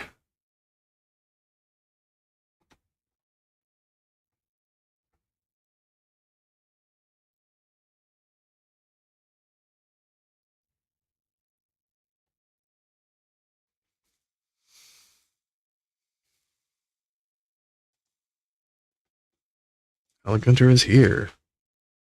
All right. So you're going to get OG chat and screen time. All right. You'll see screen time there at the bottom if you want to. Oh, there we go. Sorry. Hey, what's up? Not much. How's it going? Oh, man. It's, you know, I don't stream as often as I would like to, but, you know, it's good. I feel like I'm going to have a lot more time to be doing it here lately. I almost kept the suit on because I had a little bit of a, you know, some luck. I don't know if you heard or if you've seen some of my shit posting, but my car broke down about 100 miles away. So it's just kind of there, you know. Wait. Yeah. Wait, really? Wait. Okay. Wow. Okay. I'm sorry. Sorry to hear that. That sucks. Oh, it's good, my guy. It's good. I mean, you know, what can I do? I hated delivery work anyway. But you know. So I'm looking for other options. I think I may have found something pretty good today. So you know, definitely got high hopes for it. Hey, that's good, man. Good to hear it. Hey, you know, like to be up. Forgive me. I'm pretty stoned. There you go. There you go. I like to be optimistic. Yeah, you sent me that earlier. I figured, you know. Yeah. I do reside in Ohio, where it is now legal. So Wait, it is now legal? Yeah. Okay. I know. Resolution 2. Issue 2, my bad. I know when I was there, it was only, I think they had, decriminalized. Yeah. Which was still an issue because, I'm a joint roller. So, Yeah. Well, I would even if it weren't illegal, like even if it were still illegal, like the gummies we get, like, they're legal. They're like Delta, whatever. I don't know how it all works. I should, but so if it's the CBD, like, well, CBD, it's, if it's not weed, it's CBD, right? But the Delta 8, that's the stuff that like is like good, right. Whereas I want to say it's Delta 9 is the just like technically weed. I've heard people talk about Delta 10, but I have no idea what the fuck that even means. See, yeah, I don't know either. Katie would probably know better than I do. Katie's my fiance. Nice. Yeah, I saw you different strains of CBD. Yes. Yeah. Sorry, go ahead. I saw your tweets about your fiance, and it man, like, I mean, it's been a little while. I just remember having the reaction like, holy fucking shit, my dude. Sorry, you hold on. You cut out for a second there. What'd you say? Oh, I wondered about that. If Discord was gonna give me an issue on the microphone there. Let me know if I'm cutting out on Discord at all, because I think the way that it picks up on OBS is a little bit different than it picks up on Discord. I haven't actually worked out all the bugs there. Yeah, it's bugging out a little bit. Like, it wasn't bad before. We'll try to keep going. I think it might be fine. Let me see if I can fix that on my end. Yeah, I haven't actually used Discord too much, so. Gotcha. Okay.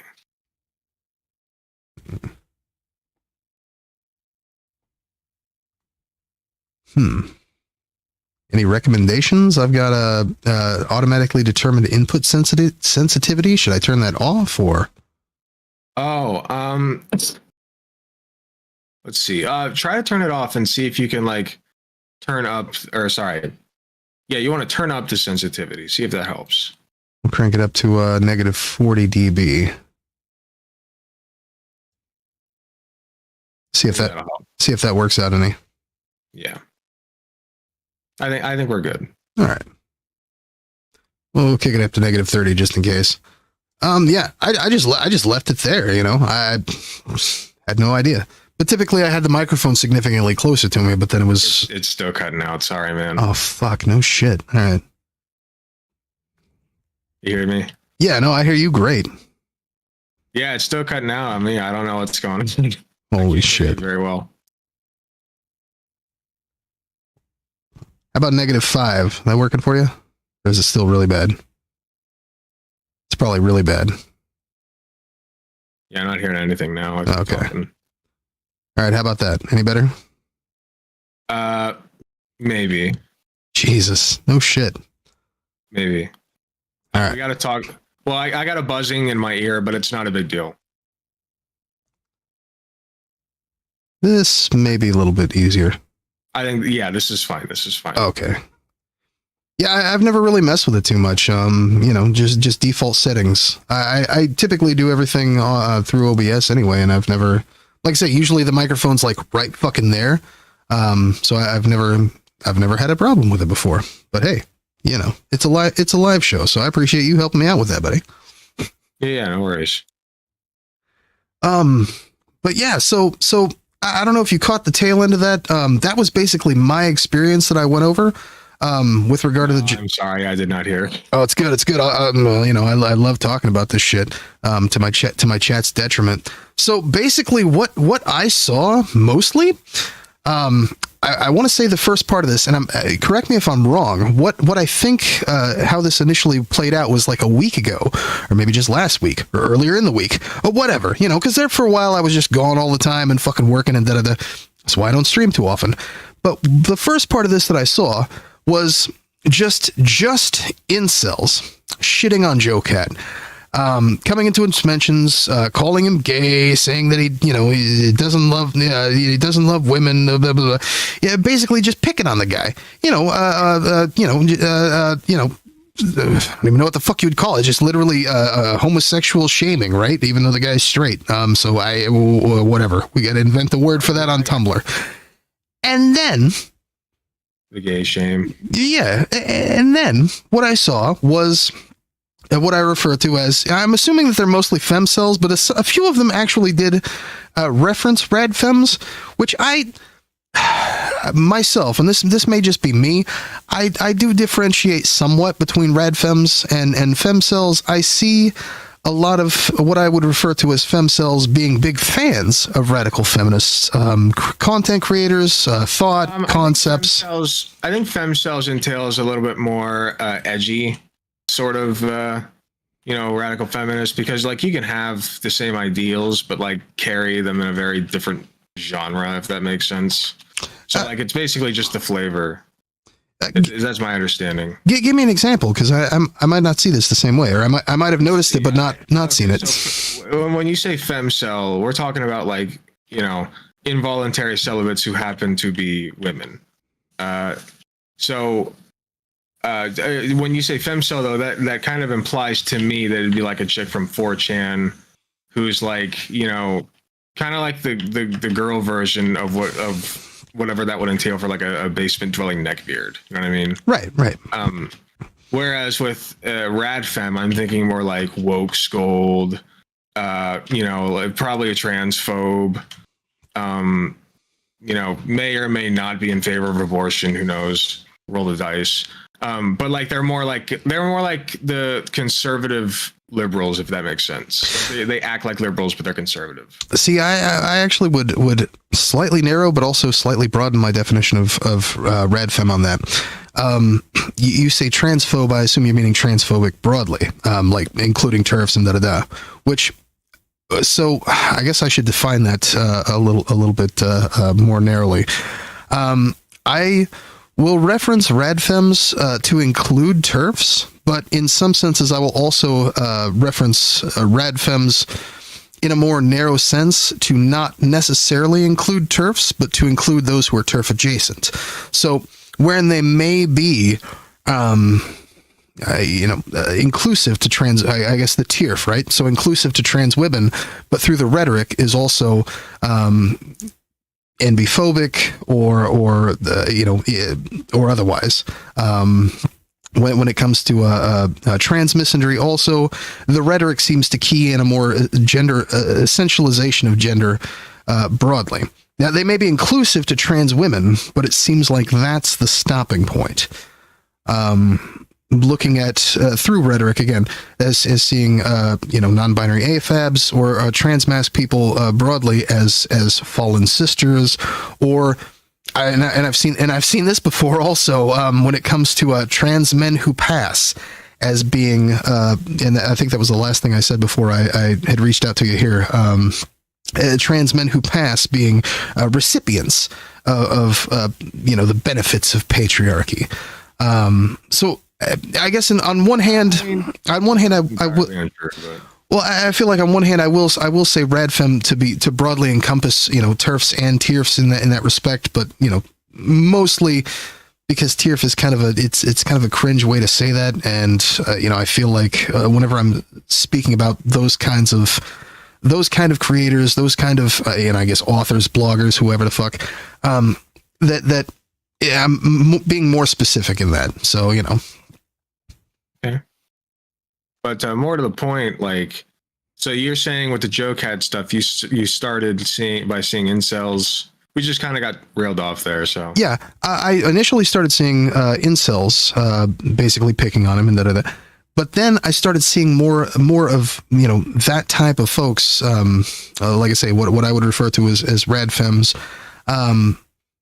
climbing in his mentions, calling it misogynistic, calling it problematic, calling what he said, the objectification of women, and just basically derailing the entire conversation and any rebuttals that were made by any other content creators about how it was body positivity and all he said was this. I think one of the phrases that we looked up in the tweets that I'd screen capped, which ended up blowing the fuck up in replying to Vosh, which is why my phone's been insane for the last couple of days. One of them had referenced that. Yeah, fair. One of them referenced his language being porn terms, and I'm just like, wow. Now yeah, I guess it was the Jesus Christ, I've like the pretty kitty girls or something like. I think they actually just made some shit up, making reference to tall mommies and. Well, yeah, I mean, there's always an element of fetishization there, but when you think about it, fetishization is really just an extreme version of lust, which we feel for just people we happen to be attracted to some extent. Right. So, like, like, of course, there's going to be like a little bit of. I mean, it is a form of objectification, but it's not a distasteful one. And poor guy, they objectify each other. And poor guy was in a hetero relationship with from what I had heard. Right. Poor guy was in a hetero relationship with his partner, who was a woman, who I guess whenever this first happened a couple of years ago when he released the video, he would tweet or she would tweet or would message on social media, hey, sorry, can't argue with you dipshits on fucking the internet no more. We're fucking, sorry about that. That too. Yeah, I'm like, oh my God. And it literally just, it harkens back to me about this concept. And I talk about this all the time on stream about how the embracing of, and I'm going on a tangent here. So I want to give you a chance to kind of go over what. I'm going to warn you, I'm going to listen the best I can, but I am high, so it's a little bit tricky. Yeah, no, that's fair. That's fair. A lot of the times whenever I make reference to these kind of subjects, I will talk about how my experiences being in radfem communities online, woke scold communities online, some of the things that I saw, and how I think that the left specifically, because I'm assuming that these people are leftists, right? Or that they think that they're fucking leftists. Right. They pose as them at least. Right. The idea is that, they're trying to be more inclusive to women or da-da-da. It makes me think to myself of the way that the left has, I guess, misplaced its idea of treating marginalized people. And in this case, we're talking specifically about women with regard to feminism over the last decade. And how that easily could have gone the way of liberal feminism. Liberal feminism with a few extra steps. I'm assuming that you're aware of. Well, you're aware of radical feminism, so I'm assuming that you're aware of the striking differences between, say, radical feminism, liberal feminism.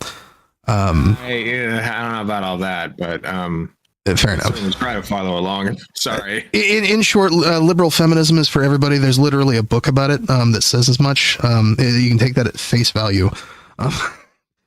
And intersectionality, of course, being a broader concept that can be applied to anti-racism, it can be applied to feminism, especially, is applied to feminism. But the feminism that it can only be applied to is liberal feminism, which of course is for everybody. Whereas radical feminism is very gatekeepy, very, as you say, woke scoldy, as I love to say. And it misses the mark. And I feel like liberals and a lot of leftists also,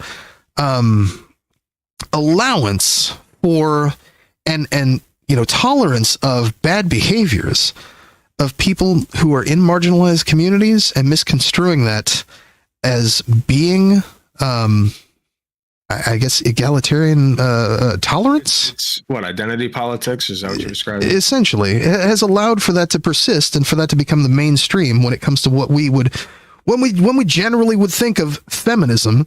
It translates into that, and no one wants to correct it because, well, it's specific against. I mean, fuck, man. Look at what happened to the guy who the guy who got me all these replies to my notifications last year. Vosh got canceled at the same time Mike Figueredo got canceled at the same time. Unironically, I got canceled for speaking out on behalf of trans people. I didn't say it to J.K. Rowling, but in a microcosm. But literally at the same time, the same events, and I watched that happen in a tear, and I thought to myself, okay, so if it could happen to me, if it could happen to these two fucking guys, one of which I only know who Mike was at that time. I only later heard about Vosh and all that shit. Good 9 months later. I'm like, if it can happen, across the board to people who are just speaking out, just so happen to be mask presenting penis havers, penis enjoyers even. If that can happen just for existing, this is neither feminist nor intersectional. There's got to be something else here. And this is what drew me toward, intersectionality in its core and in its meaning toward liberal feminism anyway. But yeah, I'm getting a little off topic here. It's a topic that is actually I'm a little bit sensitive about, because this is a message that I do like to try and push to my chat's detriment. But so that was a lot of what I saw, and why I took that shit a little bit more seriously, and why I replied to Vosh in the first place. I didn't fucking realize he was going to reply to me, and blah, blah, blah. But interesting. Yeah, that was that's why my phone has been blowing up. That's why I missed everything else, which I'm assuming that which is why I had invited you, because I noticed some of your tweets today seem to be on a completely different side of that discourse. So take it away, Alec Gunter. Well, I mean, I don't know a whole lot about the discourse. I mean, there's not a whole lot to know, I guess, in the first place. I guess, I saw Vosh's coverage of it, to be completely honest with you, just because I've been very online the past week or so. Yeah. And, I had seen the video, I think over a year ago. It's only 2 years old. I saw it 7 or 8 months after it came out or so. And I thought it was cute, and I showed Katie, and she thought it was cute, and I had just started streaming, I think. I showed my chat. They thought it was cute, the 2-3 people that were there. And I don't know. It was fine. And then I saw it come back up recently because somebody clipped it on Twitter. They just claimed it. They were like, "Oh, I made this." Right. And I was like, "No, you didn't." I was like, "Wait, I know what that is. You did not make that. Why would you even pretend?" People know that clip. It's very funny because it'd be like taking SpongeBob almost and being like, "I made this." I'm not gonna lie, I saw that and I almost did it myself just to be a dick. Right. It's yeah. You can't just say that you made a thing. This would mean that you make it true. Right. People are gonna figure that out. I genuinely gave her the benefit of the doubt because I'm just baffled. I'm like, are you serious? Are you memeing or what? There are credits at the end of this. What do you mean? I just don't know what they meant, but so it started with that, and then I saw it a couple of weeks later, I think, or maybe a week later, I forget. People were I just saw Vosh talking about it or something. I forget who I saw first, but I just saw people talking about it again. I'm like, what? Why are people talking about this? I remember the clip; it's good, but it's not noteworthy. Right. So, and then I figure out that fucking JoCat just I barely know the guy. I don't follow him. I just thought the clip was cute. Right. But I find out that this guy that I thought that made this cute animation I saw a year ago just is leaving. I'm like, oh, what?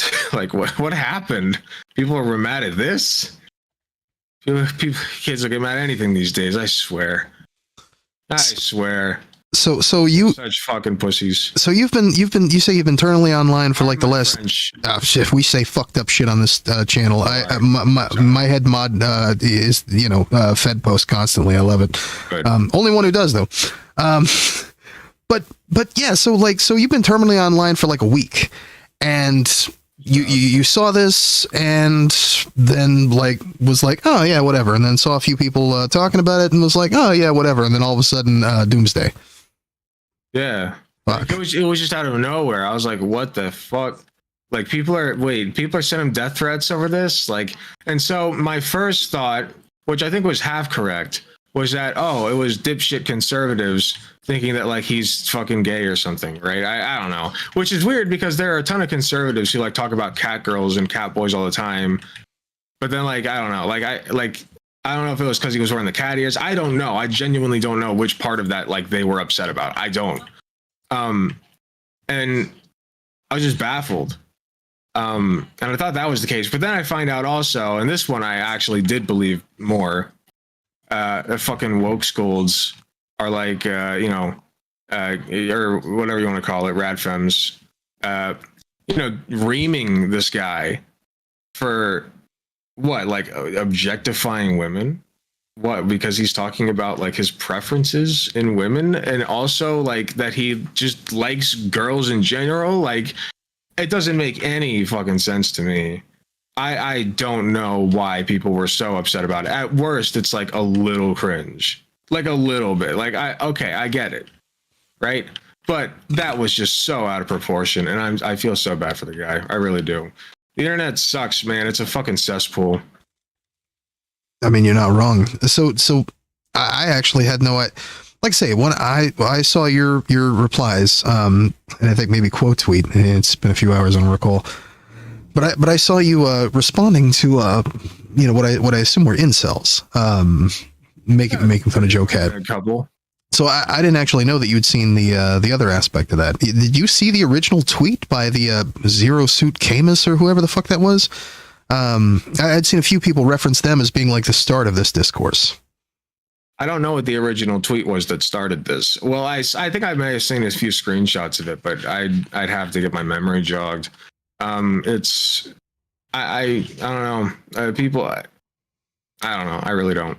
Yeah, I just saw the username. I didn't actually see the tweet, which I'm assuming got deleted probably, but right. Like I say, it actually prevented me from going further into, looking at all of the harassment that this person had gotten. Because I saw, people are like doxing his family members and shit. It's crazy. That's what I read. Yeah. Fucking sending mail and shit. Weird packages. Insane. I'm like, holy fuck, all because people. That's so wild. Yeah, people are sick in the head, man. Internet do be a weird place. Like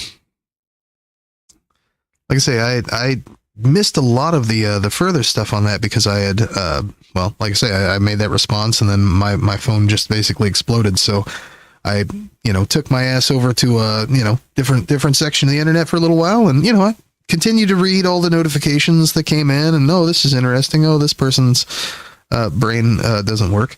This motherfucker needs to drink more water. This person is based, but yeah, I as far as like digging through Twitter, that was definitely not going to be an option for me.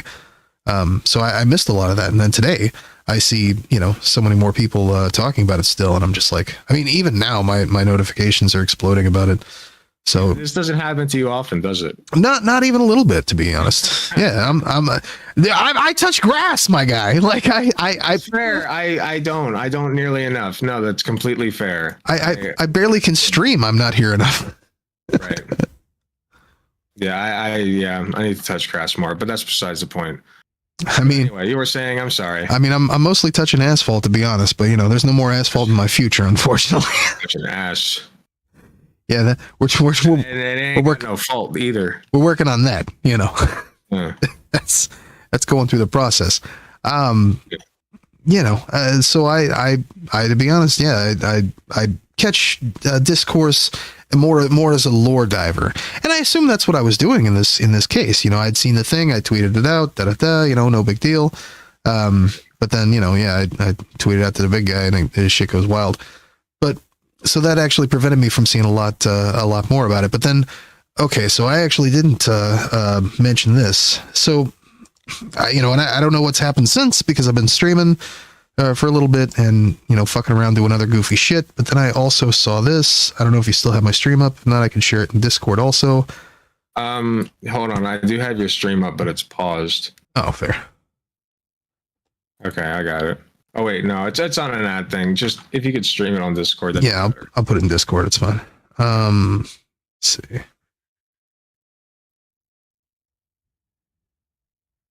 You would think I would have already had that set up. It'd be way too much like right. Good. All right, so this is my side screen. Let me flap that over on OBS also. So I saw this. Which quote tweeted Star Panda. Seems like this is going to be a theme now or something. I don't know. Maybe this is going to be the thing that we do.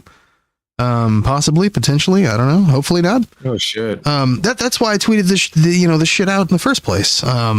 Because Star Panda, apparently there's another video. It's also really cute. And okay, I got earbuds on. We got. What's this one now? Really giving. You want to watch it? Let me see if I can get sound on this Discord. I'll show this one to you. Well, I haven't seen it yet. Because I just good to know, just for context. Like maybe it is fucking cringe. Maybe it should be booted off the internet. Like I don't know. I mean, here's the thing though. Like the first one I thought was cringe, but now that it's become fucking discourse in the way that it has. Also, tell me if you can hear this at all. Barely. Oh fuck. Okay. Well. You should get that sound extension. What the fuck is that? Volume Master. Is that for Chrome? Because I use Chrome. Yeah. I'm not a boomer. Are you in an incognito, or is that just is gray just your theme? Oh yeah, it's just dark mode, I guess. No, it's fine. Because again, I'm not a boomer, bro. No, it's fine. What'd you say it's called? Volume Master. I'm not gonna get that now, but I'm definitely gonna Google that over here. Yeah, for sure. I could probably hear it. Fine. We'll definitely take a look at that. Oh, cool! It's an actual Chrome extension. Neat. Okay. Yeah. See. All right. Super easy. Anyway. The student council meeting is really giving me headaches. My volume was turned down. Business week is around the corner. We're still debating about the budget. That bad, huh? No, I'm not hearing it back there. Stress? You're not hearing it? No. Oh fuck. All right, so then that's a me problem. Let's see. I can watch it we can watch it at the same time. Yeah. Let me. I'll send you the link. Okay. I could have swore that. Wait. Nah, whatever. Fuck it. All right. Yeah. All right. I'm sending that in the. Oh wow. So it's in the screen time chat where apparently. See, this is what I was saying earlier. And looking around in the screen time chat, we got fucking JoJo was tweeting out. This is a topic I was talking about earlier. JoJo tweeting out Eric Garland tweets. See, people used to be normal. I swear to God, Right. Things used to be normal around here. I don't know what happened. All right, I'm gonna start playing. 3, 2, 1. Come here, you. There. We do this all the time. Sorry, guys, I gotta get off my. But why does this feel different? You want to talk more about it? No? Well, okay. You guys just chill on my lap then. Want hot chalky? Oh my God. What's that? You want some hot cocoa? Wait here for a sec then. Now that we're dating, It's fake. Nothing's really changed. Stop. Yay! But Stop.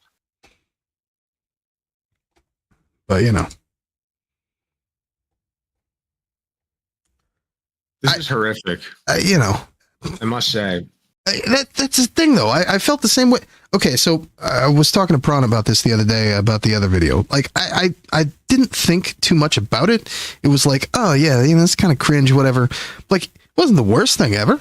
It didn't like offend me. It didn't hurt my feelings. It was just like, It offended me deeply, but just not in like a personal way, just like on more of a spiritual level. Yeah, I get that. Like you ain't making it, like, kind of thing. In all seriousness, I understand your point. It's cringe, but like, yeah, it's not. Yeah, it's not killing anybody overseas or nothing. Right. Joe Biden, thank you, but that's people get uptight about the dumbest shit. And it's so weird because I was sitting there thinking that the liberals were supposed to be the fragile ones with glass bones and paper skin, can't take a fucking joke. Like, what the hell happened, huh? Right. I don't get it. No, it's real. Well, and that was kind of my thing. Like now that this has happened, maybe not this so much, but maybe one day, I don't know. But like the other thing, now it's like, I swear, JoCat's like a fucking, I Like Girls is like a fucking national anthem for me. Now I'm just like, fuck yeah, play that shit, whatever. Somebody tweeted out the other day, and I think it might have fucking it might have been oh shit. It might have been Velvet, and I was like, "Oh man, I can't believe you fucking shared the misogyny video." You know, start tanning your balls. Bro. Now it's like literally a like I say, like a fucking national anthem. But like I say, I saw Star Panda tweet this out. You know, because the person's like, "Oh, I just hate everything about this." You know, so Star Panda's like, "Oh, let's not do another harmless fucking animation for the love of God." I'm like, "Yo, was this building momentum?" So I tweeted out, "It would not surprise me if the next iteration of Gamergate was motivated by misandrous." And honestly, I don't think that it would. I don't think. To be honest with you, like I think there will be. Thank you. What is this? I'm balling, dude. I'm hot Chucky. I wish I didn't have to work tomorrow. But anyway, like I don't think that there's going to be like a truly sizable Gamergate like that happened, like the likes of which happened before. It could happen. I'm not saying it's impossible, but I don't think it will. I could be wrong, but I think that like there's just too many gays anymore. I really do think that there are too many gays. So if there's going to be another one, like they're going to have to start rolling the gays into the game, or like they're going to have to put the gay in Gamergate, if you know what I'm saying. I mean, I feel like that's what this would be though, right? Now, I will agree with you though, but because the original Gamergate had a lot of money involved in that, you know, there's a lot of the whole Steve Bannon thing. That motherfucker like bankrolled the fuck out of. Maybe I just know this because I'm a dorky stonk boy from back in the day. I even remember who Steve Bannon is. Oh shit! I don't want to waste too much time on this, but yeah, it was a whole thing. Honestly, I think it's listed on the wiki page. I'll look him up real quick. It unironically has to do with he was involved in. It's part of why in the SEC they made some changes with regard to wait, I think this guy came to speak. He came to speak in Ohio for issue 1 back in August. Really? That was where there was the anti-democrat speech. Yeah, or the anti-democratic speech. So like that issue would have made it so that to change the Constitution in Ohio, you would have needed a 60% majority vote as opposed to a 50+1. So it was really fucked up that they tried to do that. Failed miserably. But he was at a rally where they were talking like transphobia, religion. They had a big prayer vigil. It was crazy. But Jesus. And so he was talking there, and there was a bunch of protesters being like they hated Steve Bannon. I'm pretty sure he's the guy. I'm pretty sure. I could be wrong, but I'm pretty sure that was him. Sorry, I railed off there. No, yeah, you're good. I was just going to reference how. So there was a lot involved with Steve Bannon, and I think it was Diablo 3. Which is part of why the SEC had made some extra rules, which just so happened to coincide previously with how cryptocurrencies were looked at with regard to being exchange. I guess a means of exchange as far as a financial instrument, right? And it started. God, let's see. 2005, Bannon secured $60 million from Goldman Sachs. I'm looking from the Wikipedia and other investors for IGE, Internet Gaming Entertainment, company based in Hong Kong, employed low-wage Chinese workers to play World of Warcraft in order to earn gold in-game that could be traded for virtual items, which could then be sold to players of the video game for real-world money. While some gamers like IGE's World of Warcraft money that would normally take hours to farm, other gamers called it cheating. Many gamers, okay. So yeah, this business model, IGE failed in the end. Bannon realized that he could activate the army of, I guess, the incels that they were building to do that shit. Army of gamers and internet trolls, adding they came in through Gamergate or whatever, and then got turned on to politics and Trump. And the wiki also references Milo Yiannopoulos. It's a good time, yeah. Wow. See, I saw that from. That's wild. I saw that from the other perspective because I knew some guys who actually fucking used to play World of Warcraft and I think Diablo 3, and they're paying their rent with gold from Diablo 3 and I think loot from Diablo 3. Damn. at the time. And now the SEC is actually cracked down on that. It's considered a financial instrument because it's traded as a financial instrument. Therefore, it can be regulated. Yeah, it's been a whole. That's why the whole Bitcoin thing was so easy to crack down on, and why people were so fucking freaked out about it at first. It's because this happened a few years before that. Oh. And you know, that's how Bannon. So many things. That's how Bannon bankrolled himself. Yeah. Like I say, I didn't even know. That's the thing, though. A lot of this stuff I'm catching up from the other side of it because I'd only seen it from you know, I guess from the capitalistic side. So like Gamergate, I didn't even know it was a thing. Like I knew all this shit was happening, and then I joined in with these Rad Femme Woke Scold communities online, and then like after I left, I realized that oh shit, this is a whole thing that happened, and all this other. Because I'd seen that, I guess, from the opposing sides, and not objectively, from where, you know, someone who wasn't involved in that, terminally online or not, because I don't think I was really terminally online at that time either.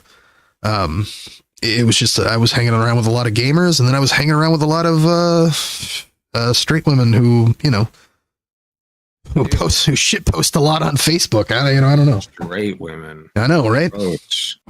Gross. Literally. Great, gross. Woman, gross. True. All of it's gross. The worst soup ever. Seriously, super bad, salty. But anyway, like I say, I had originally thought that maybe you had seen this whole thing from a different perspective. So it's actually kind of cool that you know that you saw a lot of this same things that I did. Yeah. On this JoCat thing. It's pretty out there in the open. I'd say like. Pretty cut and dry. Two completely like opposite sides, just like fighting over who can be the bigger dick. You know, just crazy. Right. To the one poor cat, literally, who's just objectively correct and loving, and you know. He's just trying to fucking put his shit out there. He's just trying to show. Look at these cute little things that I made. Look at this is like okay. This is like the big boy equivalent of like if you looked at a 5-year-old in the eye who's showing you like a stupid stick drawing he drew of you and all of his friends and whatever.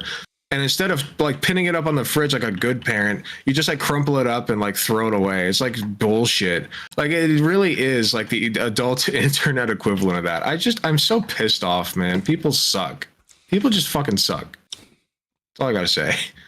No, it's real. Yeah. I don't know. I mean, yeah. Well, what else is there to say? Shit. Well, glad I put that out in the universe. Hey, you know, I appreciate you coming on, my guy.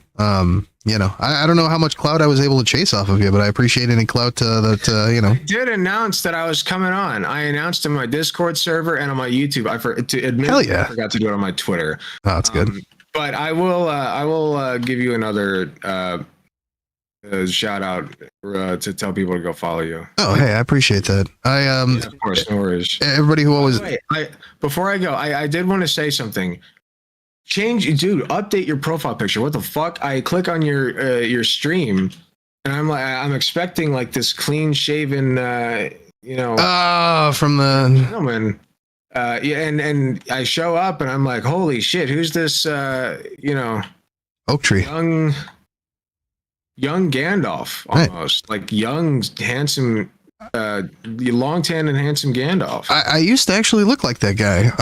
Off the tan, right? True. Like holy shit.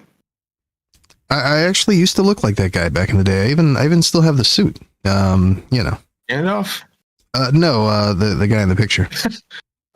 I was gonna say, I'm like, what do you mean back in the day? Are you aging backwards? I feel like it.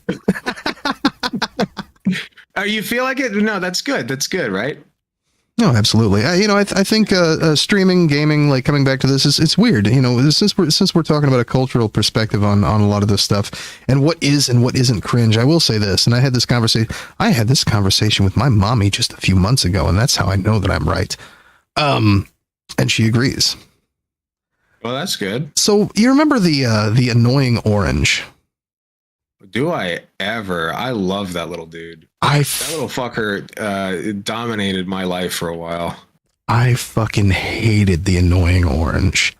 I loved him and then I hated him. Like I grew up quickly and came to hate him. Well, yeah, I'm assuming I might be at least 6 months older than you. I'm literally 6 months older than everyone. So, 20.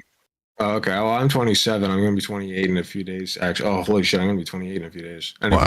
Wow. I did not. It's crazy. I did not know that. Okay. My birthday was coming up. That's crazy. Hey, congratulations, my guy. In a couple days?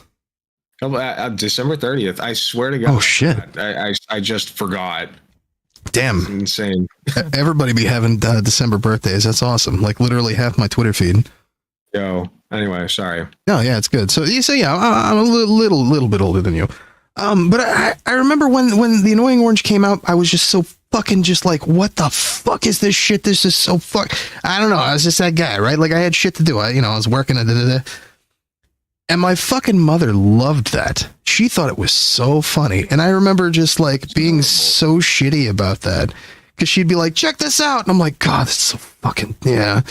And I remember just being like such a fucking buzzkill. Like I actually apologized to her and she's like, what the fuck? And then I showed her Skibbity Toilet and she's like, oh my God, what the fuck is wrong with you? I'm like, the kids love it. It's great. Right? Stay hip. Well, it's not even stay. It's a new skill I learned. Honestly, Skibbity Toilet is crazy. Like I did not anticipate that artwork going in. I swear to God, I was invested. Crazy. Right. It's got taste. Right. Well, I guess the point of it is I used to not be like that, but now, I feel like I'm able to accept, things that aren't necessarily, wouldn't necessarily be my flavor or whatever, or wouldn't necessarily be the first thing that would strike my attention. I'm able to accept that more freely and enjoy it for what it is. And for the purposes that others may enjoy it and also to criticize it in ways that others may not, be able to enjoy it. Sorry. Oh, it's good. It's good. I just got a raid, so I'm hearing the theme song pop in. Oh, nice. God, I left that on for so fucking long, but it's a good ass song. I would know I wrote it. Nice. That's awesome. I don't know why that's playing twice though. Is something wrong with Stream Elements or something? Every notification I've gotten has come in twice. Stream Elements is always shit. I mean, that's real. That's why for site donos I have set up through a different system, so that's fun. What, are you being literal when you say it's fun? Oh, holy shit! That's like playing like a bunch of times now. Nice. Yeah, I don't even know how to turn that off. It's hard. Wait, I can hear it. You can hear it? Oh fuck! A little bit, yeah, a little bit. That's funny. Sounds good. Yeah, my chat's asked me like where they can. Oh my god, is that just gonna keep fucking playing? That guy, hey Don Rumba, what's up, dude? Dude, that guy's rated me so many fucking times. He's got the best fucking furry. Look at that little guy. Look at him go. Look at him go. Little trans, dude. That's insane. Look at him. I'm so proud of him. Anyway. Good to see you, buddy. I'm good at breaking stuff. Hell yeah. Oh my god! All right, hang on a second. I gotta. There's. I don't know what the fuck. How to fix this at all? That is so bad. Keep dancing. Don't stop, chat. If you stop, you're banned. True. Alec Gunter, you got the floor here while I figure this out. I don't even know how. Yo, let's go. Hey guys, drugs are good. You should do it. Just guys, I'm just /J. Just guys, seriously.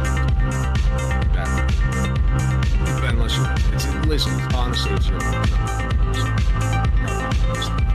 but don't smoke. Honestly, don't smoke. Smoking is stupid, and I don't know why people even start. Oh, you think it looks cool to have a little stick hanging out of your mouth? That's gay, dude. That's fucking gay, right? And not in the good way. Because you can be gay in the good way. That's gay. That's all I'm saying. What's up, Queen Laura? What's up? I'm speaking while Jake saw things. Yeah, I don't even know why. It just keeps fucking playing. Oh my god. Oh, you broke my stream. Shit. You might want to. Can you just mute it? Like you can just mute it, can't you? What interface are you using? It's literally just coming through desktop. Well, OBS though, like you're on OBS, right? Yeah. Just mute your desktop.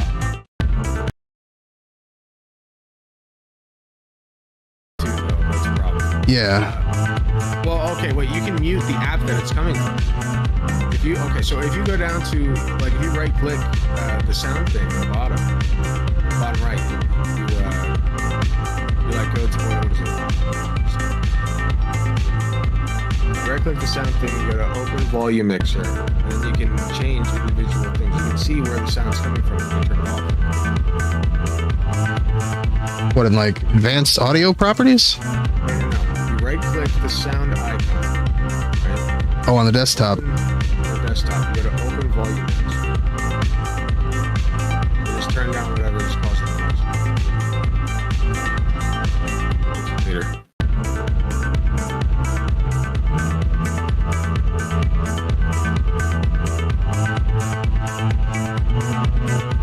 Got it? Nope.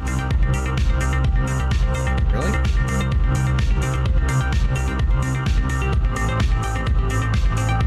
Can I share a screen? Yeah, it's literally just the same shit. So this I have you on headphones and that's it. This I don't even that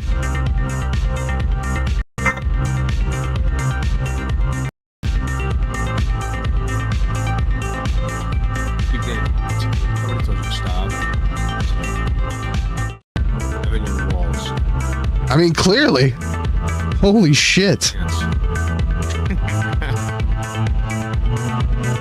I was thinking maybe I could get on the actual Streamlabs website and maybe just turn this shit off somehow. I don't even know. Actually, like, delete the source. Delete the source from OBS. Just delete it.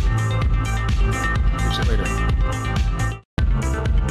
Sad. I've had it there for so long and it looks so good. All right. I know. Don't worry. It can be rebuilt.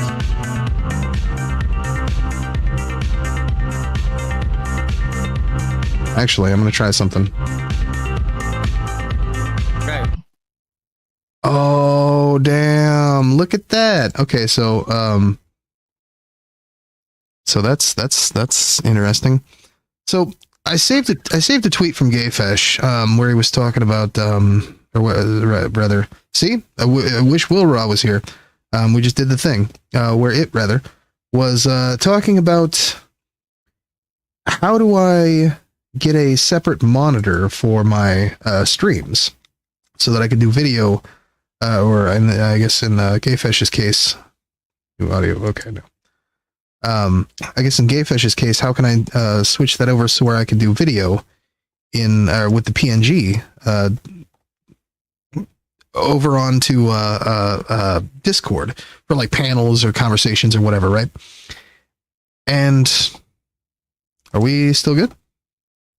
You still hear me over there? Yeah. Okay. Yeah, I'm still here. And I saved it, but I honestly had been using slobs in the background, but it takes a lot of resources. So in this case, I just open up two instances of OBS, and one of them I have just set for just the camera with virtual cam set up, and the other one so the camera itself you see is another instance of OBS set to virtual cam that's plugged into this one. So I guess what has been happening this entire fucking time is I got a follow or a raid or whatever. The sound is just bouncing back and forth between the two, like a speaker, which is weird because I don't even know how that, like I do sound and I can't even think of how that would be possible. But, yeah, that just did what it did.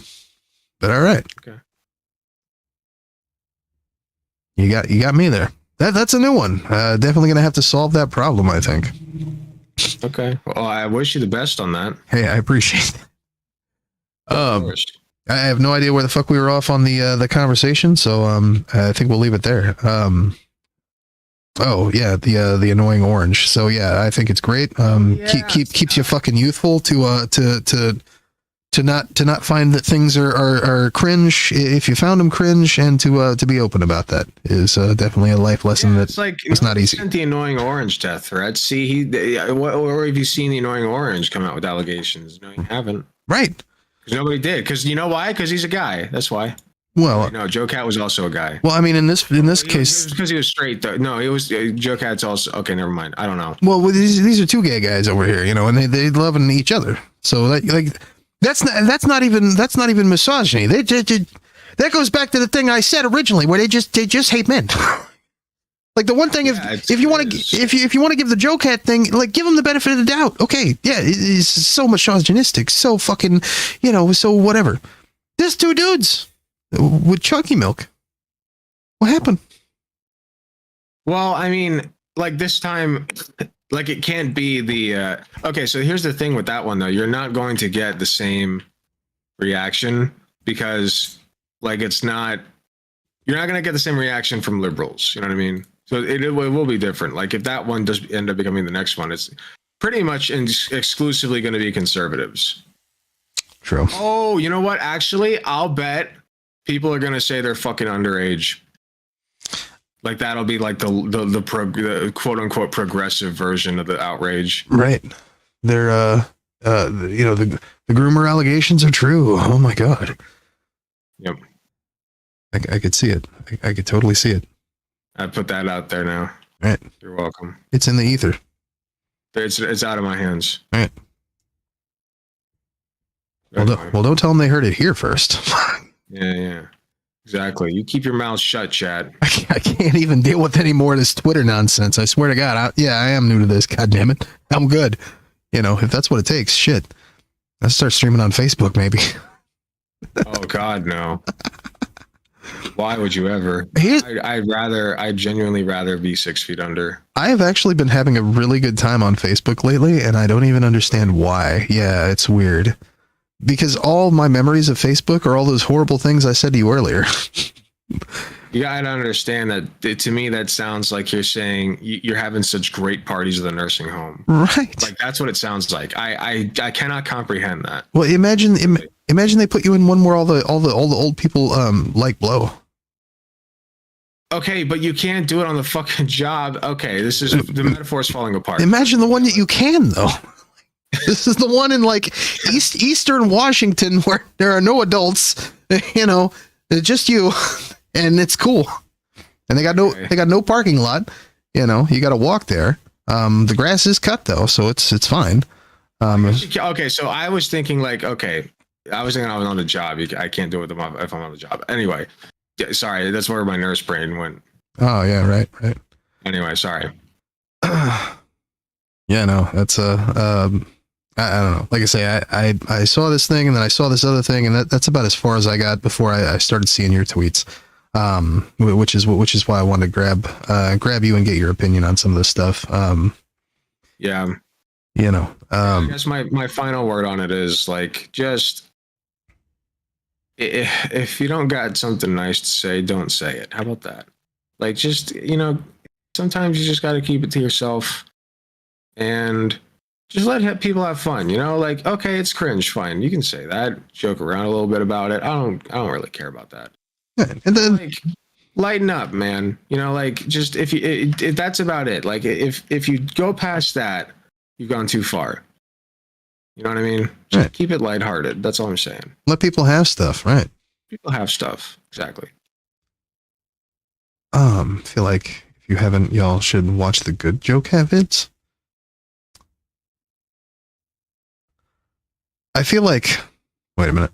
I feel like Mata Ursa on the side chat has been mentioning that JoCat also does, and I think I read this too, in that which I didn't actually read the link that you know he'd linked out about what it is that he normally does or whatever until just a little bit ago. I didn't even see that. I guess it does like gaming content and streams also. So like, yeah, or some shit. I don't even know. Yeah. Like, I guess that's where all this started was, it was doing some kind of a gaming stream and then just started singing it. And chat loved it so much that it was like, oh yeah, well, let's like produce this or something. Make it a whole bit. See, I didn't know that, and that makes it even sadder because that was a special community thing. You know what I mean? Like that just, oh man. I hate people sometimes. I can't help it. Right. No, yeah, and that's, I guess, like you say, a community thing. Like, obviously had other people helping with the, the production, the mixing, Oh, it is Final Fantasy 14 content. Even if I don't like it, which I kind of did, honestly, but even if I don't like it, I can, like, okay, I did not like the animation you showed me, that gay ass one. I'm sorry, I did not like it. But you know what? I can appreciate it. Okay, I can appreciate that somebody put their fucking effort into that, their soul, their hard fucking time and effort. Like, I can appreciate that, and that's special, and that should be preserved, even if it is cringe. You have the right to be cringe, okay? Don't let others dominate your cringe. You be cringe and dominate. Right. I guess people lost it at the chalky milk part, which honestly, that was kind of the best for me. I don't know. I could relate. I'm just so used to the phrase, I guess, that's a kink conversation for a different time. Yeah, but I'm starting to get loopy. So be honest, yeah. You're gonna start getting some weird rants. No, it's good. It's good. Hey, I appreciate you coming by, and I had a good time. Yeah. Feel free. You've got the you're in the Cord now. You've got the screen time. So if you see me on. And you see the little name icon, feel free to jump on by, guy. I don't think I've invited you to my gaming server, no. Oh, fair enough. Well, feel free. I'm trying to get on some of those. So it's an exclusive members only club. Ooh. Special people like yourself. We like this. All young handsome Gandalf over here. Right. Bearded burly guys. Dig it. Yeah. Let's go. Alrighty, man. I appreciate you coming out, my dude. Yeah, I had a good time, like I said. You have a good night. Hey, you have a good one. Thanks. Bye-bye. All right. Alec Gunter, everybody. Gunty. I don't even know if he knows that I've been calling him that for like a month. I said it once in his chat, and I think he responded with Gunty, and I'm like, how the fuck did you mispronounce that, my guy? Like, it's literally your name. Or am I just mispronouncing his name? Is it Alec Gunter? I don't even know. I didn't ask. I've been on the call with him for this long. I guess I could have. Now we'll never know. You'll never know. I'll ask him later. Anyway, what up, Queen Laura? Thank you for the follow. Daho, Jesus Christ, thank you for the raid. I don't know what the fuck you people are doing over there in Twitch chat, though. We got a whole ass website where Mata Ursa be posting all kinds of big, colorful dicks and Joels. So come on over. It's at chainsawccc.com/live. You should see the little pop-up there in the corner of the screen sometime. It does the thing. And you can like the stream VOD on YouTube and support the stream with your hard-earned dollars.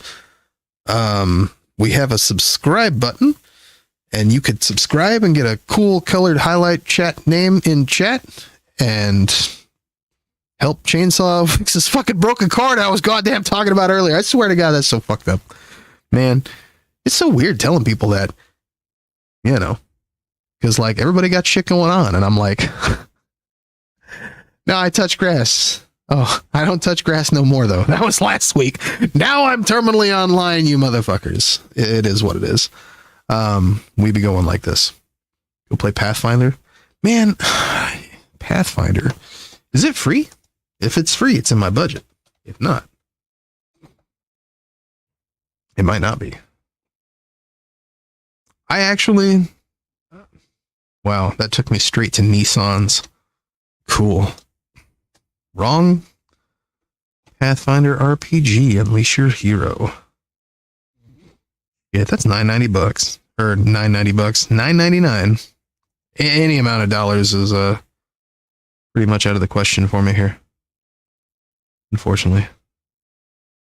Wrath of the Righteous. Motherfucker, you've been ignoring chat this whole time. Well, yeah, I've been ignoring chat this whole time. I was fucking on a Discord call. How am I supposed to read that and listen to, Alec Gunter and sound smart? You can't do that. It's like impossible. I mean, I go back and read chat. Conservatives never consider. I did read that. And yeah, I did actually. Let me pull it up. I had it pulled up. I put it over. Where is it? Nope, that's still me. Fuck. Well, I put it somewhere. Hey, wow. That is me. I'm so cool.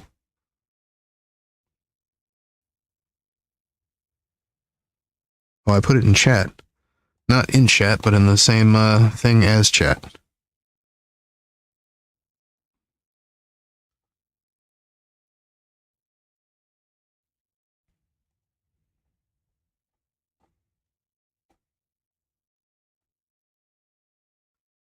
Literally. Literally. Could you give us some of your political beliefs? Kill everyone now. Condone first-degree murder. Advocate cannibalism. Eat shit. Filth are my politics. Filth is my life. Take whatever you like. Yes. How's this for a center spread? Oh, yeah. Christ almighty. Eat shit. I kind of love that. I'm not going to lie.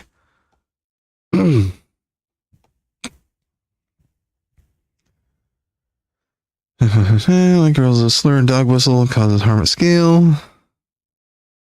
Wait, how old are you? I will never tell. Also play my video. I did. Wait, what's happening? I hear music. That was the raid. If anything, he should be canceled for promoting a subpar tabletop RPG system. You can see the video I sent. I put it in chat. I couldn't find it. I have a movable chat, and I don't know why it says my homepage, but I'm going to fix that because I just now noticed it. It's probably been like that for months. Probably. Because I moved some things, because I was hosting Beer Bash Johnson before. Like, as an actual site. He had an actual spot on the website for a little while when we were doing the no Twitch thing.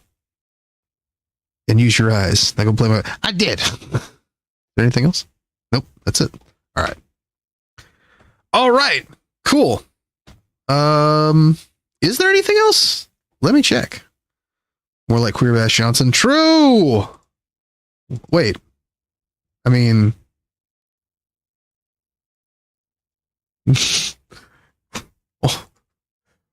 okay, so one of the funniest things that you've ever fucking said in my chat ever was I can't wait until we find out maybe he's homophobic and then we can call him Queer Bash Johnson. I literally lost my shit. Oh my god. But also Beer Bash Johnson is based as fuck. We do love some Beer Bash. All right. Daho, appreciate the raid though. Love it. Good to see. Actually, that helped me out a lot because of the whole sound issue. I had no idea that was a thing. I would hate to kill the sound, man. I really think... Oh, that's... Wait. I'm not even... Okay. NP. Yeah. I appreciate it, though. I would hate to kill the sound on things like that, because, you know, first of all, I wrote that song and I like it. But also, secondly, you know, it's like fun, you know, when shit pops up on the stream, like, you know, people like that. People like, you know, shit like that. Well, that's why I'm the best at everything. We all know this. True. I do like your discourse, you know, like, I'm not going to lie. You're a really fucking mouthy streamer. You're kind of mouthy in chat too, but like, I really like that you're so fucking mouthy whenever, you know, you're on stream. Like, that was one of the first things I noticed about you. I'm like, oh shit, this motherfucker on fire. It's a good vibe. I totally dig it. You know, it's definitely welcome around these parts here yonder. I mean, a lot of people be mouthy and shit, but you know. Oh no, I'm reading Twitch chat. We are streaming on Twitch also. I forgot that. So I've actually been wanting, man, it's actually so hard to keep things like straight with all this because I really wanted to stream on Twitch and Facebook and not YouTube because there are people who follow me on Twitch and we can get raids on Twitch. But then I've got a whole new crowd of people on Facebook now. And you know, like they seem pretty cool, and some of them also seem cool, but I know are maybe surrounded by not so great ideas, and they need to hear a motherfucker saying the shit that I say. Like literally this entire stream is shit that a lot of people who I know on Facebook that I'm either friends with or that I was friends with on my previous account that I haven't gotten to yet need to hear, because it's the type of politics that they just don't have and that they definitely ain't getting anywhere else. You know, and I love that. I actually jumped in DMs with someone the other day, and I was like, hey, you know, because they gave me a little bit of pushback on something, and then kind of chilled out. And I'm like, hey, just so you know, I appreciate that, and you know, like, I know that a lot of people are quick on the block and shit if you give them any sort of pushback, because they're all fucking weird and, you know, jellyfish ass motherfuckers. So, you know, if I say something you don't necessarily agree with, you know, feel free and you know, offer your opinion about that. As long as it's in good faith, I will not make fun of you. I may argue against your opinion, but you know, it's just two people having a disagreement. But you know, if you show up in bad faith, I will make fun of you and call you names. You know, so yeah. But you know, but I also know that this person may or may not associate with people who are total cowards and fucking dumb. Because that's just sort of the geographic location. I know this because I used to live there and I used to be, you know, associate with a lot of people. So, you know, trying to change the rhetoric, you know, but that was originally my goal. Matarus, I think we're just going to have to get you a desktop or a laptop or some shit. I don't even know. This is so wild because that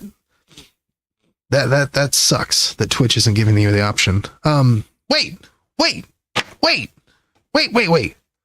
Mother Ursa, what do you mean? You don't know about this? Hang on. Just stream. I can't stream on all three. That costs money. I can only stream on 2 at a time. But you don't know about this? Okay, so you can picture-in-picture Twitch by hitting your middle button on your phone, right? And then when you do, if you need chat, fuck. I put it in the wrong place. I'm not signed in on OBS, but I'm signed in over here. If you need chat, here's your chat. There you go. Now you can have chat, join chat, still watch the stream on Twitch, right? So like you wouldn't actually watch it with the website. You would watch it with Twitch, the app, and then open up the chat on your browser. And then do whatever else it is you're going to do on the internet. And then if you want to read chat or talk in chat, you just use that. Twitch is not optimized very well. It's got some problems. My biggest problem with Twitch is it needs DVR. Daho does not block because he's not a coward. Will mute annoying people. That's fair. I've literally only blocked people who seemed like dangerously fucking whatever, like literal psychopaths. Mobile apps are always shit. True. Man, that's the thing. So I built a website for Vinny, and but I'm still having some trouble because and I have a couple other Facebook streamers who want me to build websites for them, but I'm having trouble with mobile for that because their websites will be different than mine because mine's kind of expensive, whereas theirs will be significantly cheaper. So their raids will be a little bit different than mine. And that sucks, but you know, I know how to do that, but I don't know how to build them a mobile version yet. So that sucks. But yeah, and I know that because I built Vinny a site, you know, downloadable discontent. Y'all seen him in chat before, but I built Vinny a streaming website that's basically like mine, but slightly different. And you know, there's a few things that as far as from his perspective that will also be different, but it looks virtually the same, and it's also just kick ass and has a similar chat and whatever. I watch a YouTube mini window and have chat open in Chrome. Well, yeah. So why not just do that if I'm streaming on Twitch then? That would be the same thing, right? Because Twitch offers picture-in-picture also. So why the fuck am I on YouTube then?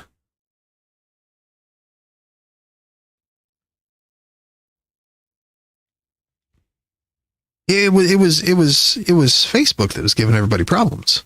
That's why I always recommend everybody who's streaming on Facebook to also be streaming somewhere else. Because if you don't, well, first of all, I'm not going to take the time to rate you because it's a lot. Because Twitch it doesn't always work. Yeah.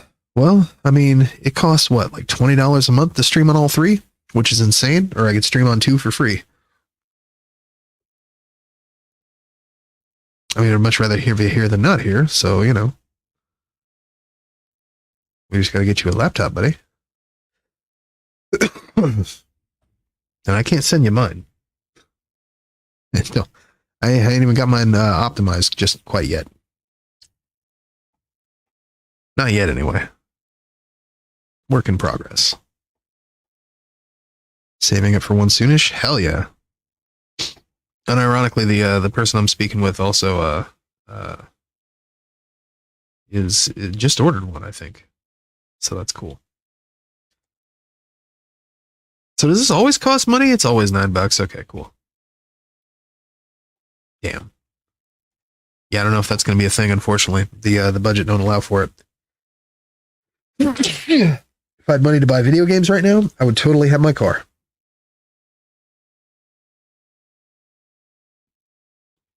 Hard to save for rent bills and stuff. Yeah, no, I hear that. I'm literally the guy. I do be having them rent bills and stuff. Oh, Jesus.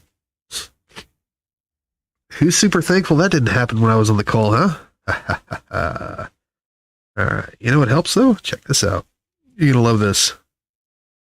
All right. Yeah.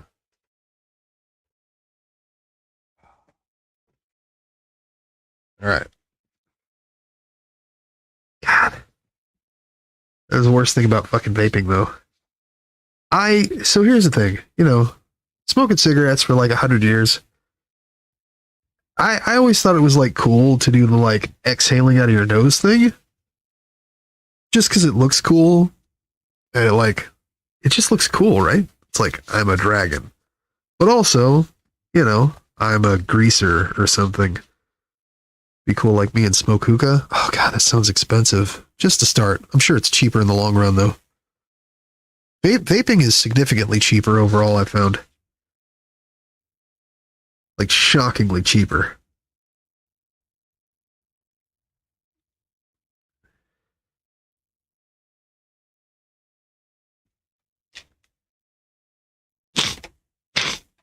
All right. Better. Boom. Hey, by the way, has anybody even noticed the thing that pops up whenever I switch screens out though? Like the little thing that's like, there's my website. Has anybody even noticed that? Like I put so much fucking time into that, you know? Like I did that myself. I didn't, you know, I know y'all are like, oh, you had Justin do it. Nope. That was just me. Get Chet Hoopa to start with. Yeah. I mean, at that point, you're still just, I mean, yeah, obviously it's filtered through the water, and I get that. But like, you know, it's still kind of the same sort of thing though, right? Well, ultimately. I feel like.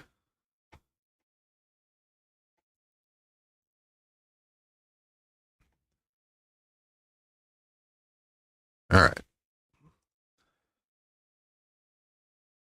Oh man, I had so much I wanted to go into that. Fuck yeah. Well, you know.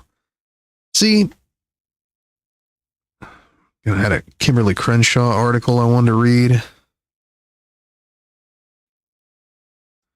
And then this other article and some other shit. Whatever. Okay. Wait, what is this? Oh shit. That was a whole ass video. All right. Well, so here's what we'll do. I've been thinking a lot about the unimaginable situations families in Afghanistan, Syria, and other crisis areas non-binary. Yeah, I hear you, buddy. Okay, so here's what we'll do. Since I already have y'all here, that's a good conversation piece and share with people. Yeah, well, I mean, I'm not exactly having guests over, I haven't had guests over since fucking 2019.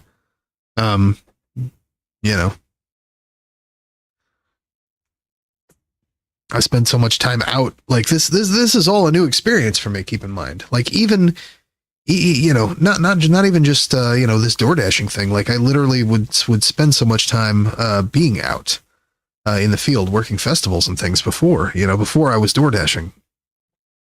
So it's not like I would spend a lot of time at home anyway.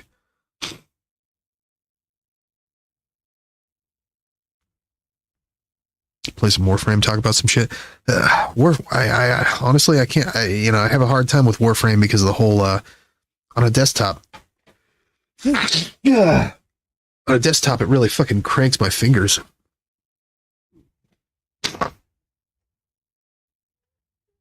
Like I noticed that, like my pinky, it's super weird.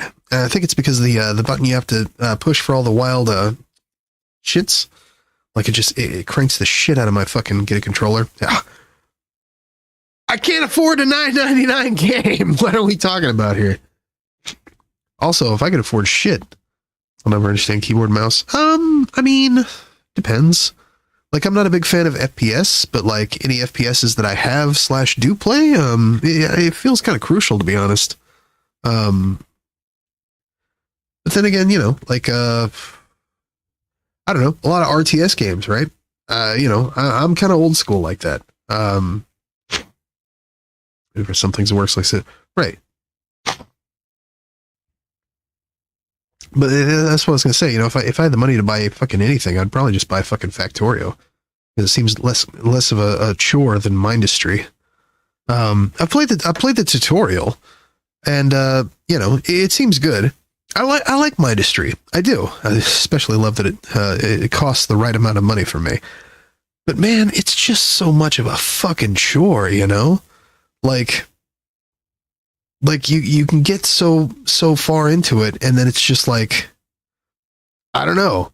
It just it's hard to do on stream, I guess. You just get annihilated.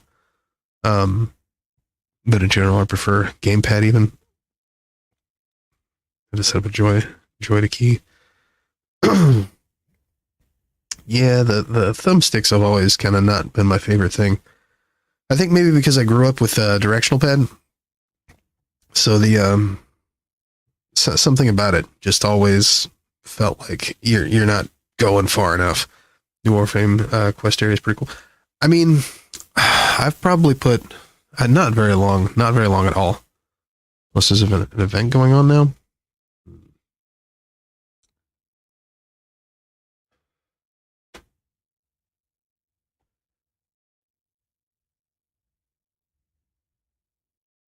All right. So I don't know if I mentioned this to you before, but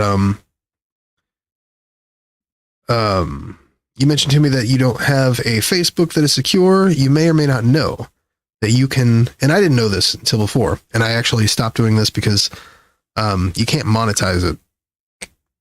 So with Facebook, they have a thing called professional mode, right? Everybody knows about it, blah, blah, blah.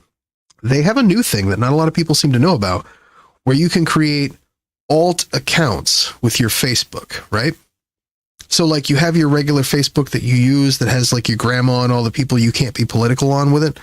But then you can create an alt account that's connected through that account with Facebook.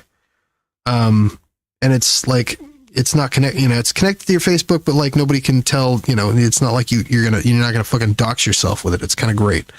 The problem with that is though, you can't be in professional mode, which is why I did use it, but I don't anymore. Because it seemed cool, but I'm like, oh yeah, well, what's the point of Facebook if you can't, like, why would I post this? I already posted to Twitter. Why would I post to something and not get paid? That's kind of dumb. It's not, the whole point is that like you're doing a thing and like trying to make some extra, I could just post on Twitter. Fuck all that. What do I need that headache for, But yeah, so like if you have a Facebook at all and your concern is that it's not on lock, you can create a alt account with your Facebook account. And then you can share my streams with cool people. Or just follow everyone that I'm following or whatever. I don't have a Facebook at all. Never did. What the fuck? How?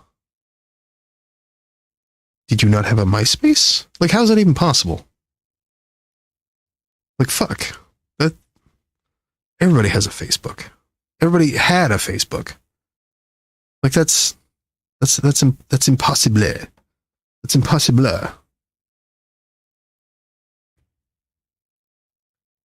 How even could that be? Wait, what is this? Oh, okay. I saw what happened there. Never mind. All right.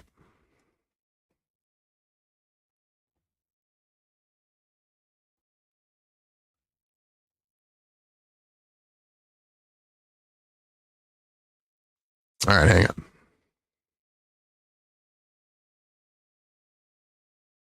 Man, that is really fucking...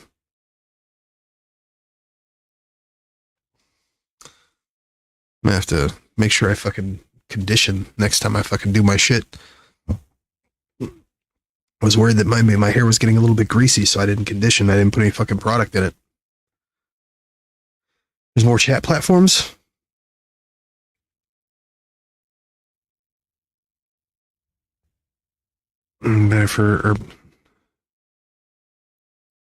Well, you know, hey, whatever you're using. I mean, if you think you've got an audience that'd be interested in some of this kind of content, feel free to share the stream. You know, bring them over.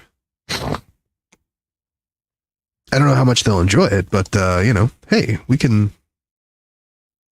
How'd this happen? Okay, so apparently I got signed out of Epic.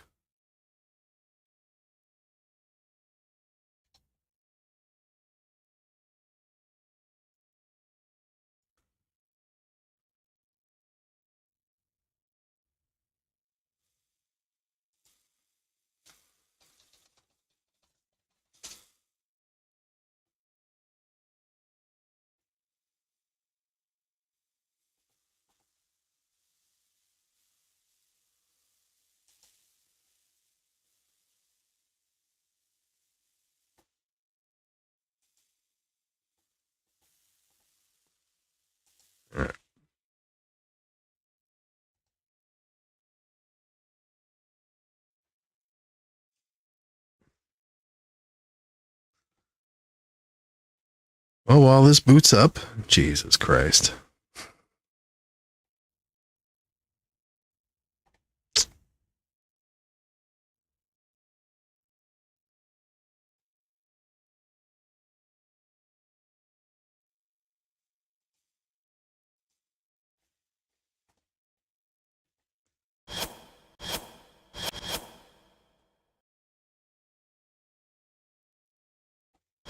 I guess it's literally been that long since I've played Warframe.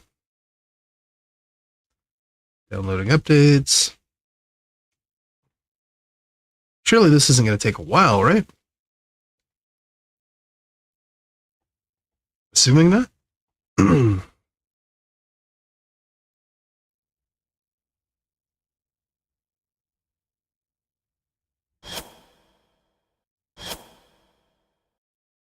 I mean, I got a pretty badass desktop, but, that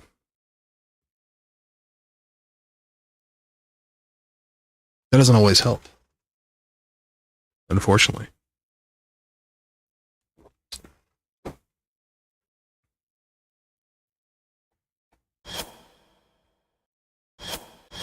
Okay, we're going to put that on the low, and at the very least, we'll watch this video real quick.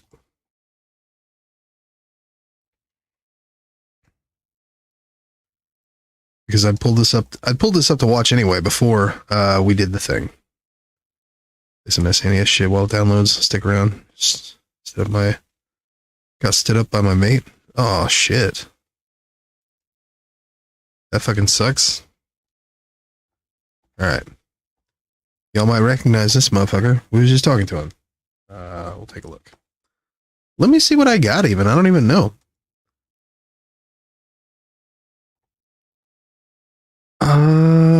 Shit. See, that's the thing. I've been trying to find like other stuff that I could play on stream. Because you know, it like I could do ROMs and shit, but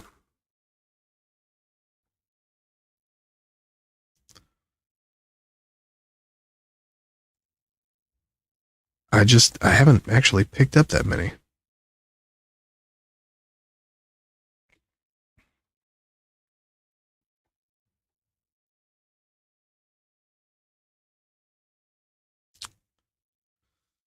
Let's see. A lot of these are RPGs. Because I'm fun like that.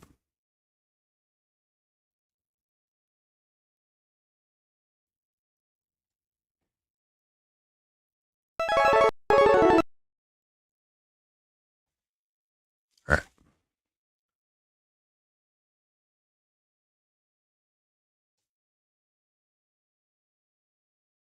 Nice. Yeah, that should work.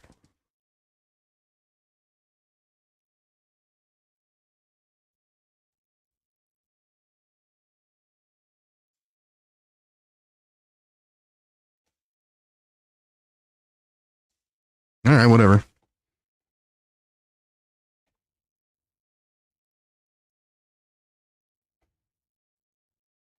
These do exist. They are real. And here's one right here, and she's beautiful. And people apparently really liked it because I got 41K likes, whereas she only got 14K on this one. So a little, you know, almost 3 times as many likes. All right, well, if he's going to be over there, we'll put the game over here. So if you're involved in or follow politics to any kind of extent online, or especially on Twitter, you are probably at least aware of a person known as Libs of TikTok. Chaya Raichik is her given name. She was Libs of TikTok on Twitter. She did go up by Libs of TikTok on TikTok until she was banned from TikTok in March of 2022 for harassment. I believe it was harassment. And then on Instagram, she was recently banned as well. However, Twitter refuses to ban her. And we'll see why she was banned in just a second, like what she does to warrant a ban. But Twitter actually has a do not ban label on her account, which is nuts. Completely nuts. And now that Elon Musk owns Twitter, she's definitely not ever going to get banned, ever. Twitter is falling apart at the seams. Advertisers fleeing as a result of their ads literally being posted within and next to Nazi posts. They don't like that associated with their image. So let's take a look real quick just to get an idea of what Libs of TikTok's all about, just in case you don't. This is one of their videos that they posted. Ladies, does this ever happen to you? It's tough to be a woman. Don't you hate it when your balls are sticking out of your panties just a little bit? And it doesn't hurt that bad right now, but you know if you just keep going the way it is, it's going to start chafing and just hurting worse. I think that's going to just lag like the fuck. Holy shit. True. So yeah, you know, just basically just posting this, right? Nothing wrong with that, except let's go to the comments and see what's going on here. It's not that complicated. Dr. Seuss, if you were born with a dick, you were not a chick. That's pretty good. That's good enough for my grandma's Facebook wall, to be honest. Mental illness in the trans flag. You're a man as a pregnancy test. So yeah, as you can see, a very loving and welcoming crowd. I've seen this video several times. I forget what it is. My question to you is, what specifically about medically transitioning do you think is so immoral? If you are struggling to accept who you were born as, what your actual biological identity is, I have all the compassion in the world for that. I mean, I can't imagine having that disconnect in my head. It has to be a source of immense despair. But what I hate is the medical professionals who, instead of helping you with that and instead of helping. What is this? Do they think Matt Walsh is hot? Like, I'm sorry, he's not. Like, I don't know if I'm going to be able to fucking run Warframe doing updates and fucking the SNES, and holy shit, that's like a lot. We're probably lagging like the fuck right now. That is so bad. All right. Holy shit. Okay, so here's what we're going to do. Expecting no one else to jump in voice. So we're going to close that out. All of a sudden, everything seems to run significantly better. Wow. Was it just Was it just that the whole time? Wow, it was just Discord the whole time. All right, cool. Look at this hairline, man. Wow. I have no literally just Discord. It literally looks like his hair is trying to escape his head, which, I mean, yeah, I can see that. I can see why why. Holy shit. Well, maybe not. To accept who you really are and find joy and fulfillment in it. They're trying to make a quick buck, and they're selling you false promises, and they're telling you that this stuff is based on long-term studies. Yeah, grip that podium. Look at how hard he grips the podium, man. It's such a weak move. To you because it's learn body language. There have never been any reliable long-term studies on almost all of this stuff. Okay, yeah, it's not just... The medical industry only started doing this at such a large scale recently, so they couldn't have the data. They're pretending that they do. They're lying. And that's what I hate. That's the immorality. That's not true, by the way. Like, he's just talking out of his ass right here to try to sound empathetic, and he's not empathetic at all. He's called trans people some horrible shit before. He does not give one shit about trans people at all. These people think Trump is hot. That is true. But at least Trump's charismatic, though. Like, I can see how he could rizz up like some old ladies who watch Fox News. You know what I mean? Like, he's got charisma. Matt Walsh simply does not. He is so boring. But anyway, this segment is not about Matt Walsh. So you got the point. She posts things like this, and then people comment their ridicule. It's very gross. And she knows what she's doing. She says, well, I just post what they post on TikTok. But if I have an account called, let's say I have an account called people who like the color blue, right? And it's all might just have to react. Hate. Like it's all catered for people who hate the color blue. Like, I call the color blue, or liking it, a defect, like a birth defect, a mental illness that you should not be allowed to do or to preach to others, is liking the color blue. And my account is called people who like the color blue, and that's my messaging. And then all I do with my account is post about people who talk about how much they love the color blue, or people wearing blue shirts, or, just anything like that, right? That's what I post, and I don't put any comments on it, right? I just put that out there. Well, now what I'm doing is I've cultivated an audience of a bunch of people who hate the color blue and people who like the color blue, right? They hate those people. And now I am showcasing a bunch of people who hate a bunch of people who like the color blue in front of all these people who hate it. So what do you think is going to happen to those people and their accounts and their media? They're going to be swarmed if I have cultivated a large enough audience like Lives of TikTok has, right? And all these people are transphobes, as you can see. None of them particularly like trans people. Okay, so she knows exactly what she's doing, and she denies it every step of the way. Anyway, the reason we're talking about Shia today is because I recently ratioed her, which is pretty cool, if I do say so myself. Okay, so Shia posted this a little over a day ago. Your daily reminder that non-binary isn't real. And it is real. I mean, I decided that I was going to tell Shia in my own way that it is real. Yeah, it's taking so many resources. Showing her my non-binary partner, my fiance, if you will. Pictured left, me and my non-binary fiance. Pictured right, Shia Rychik, who is, in fact, still single. Very interesting. So I guess we should have watched this before we talked to Alec Gunther, because this is, I haven't actually seen this video. I just saw the tweets in real time. So, so that's a thing. I think that something went down with somebody that she was going to marry. I don't know if they left the altar on her or what, but yeah, just kind of an L, I just wanted to show everybody that indeed non-binaries do exist. They are real. And here's one right here, and she's beautiful. And people apparently really liked it because I got 41K likes, whereas she only got 14K on this one. So a little, almost 3 times as many likes. Plenty of comments on both sides. I'd rather be single than marrying a non-binary.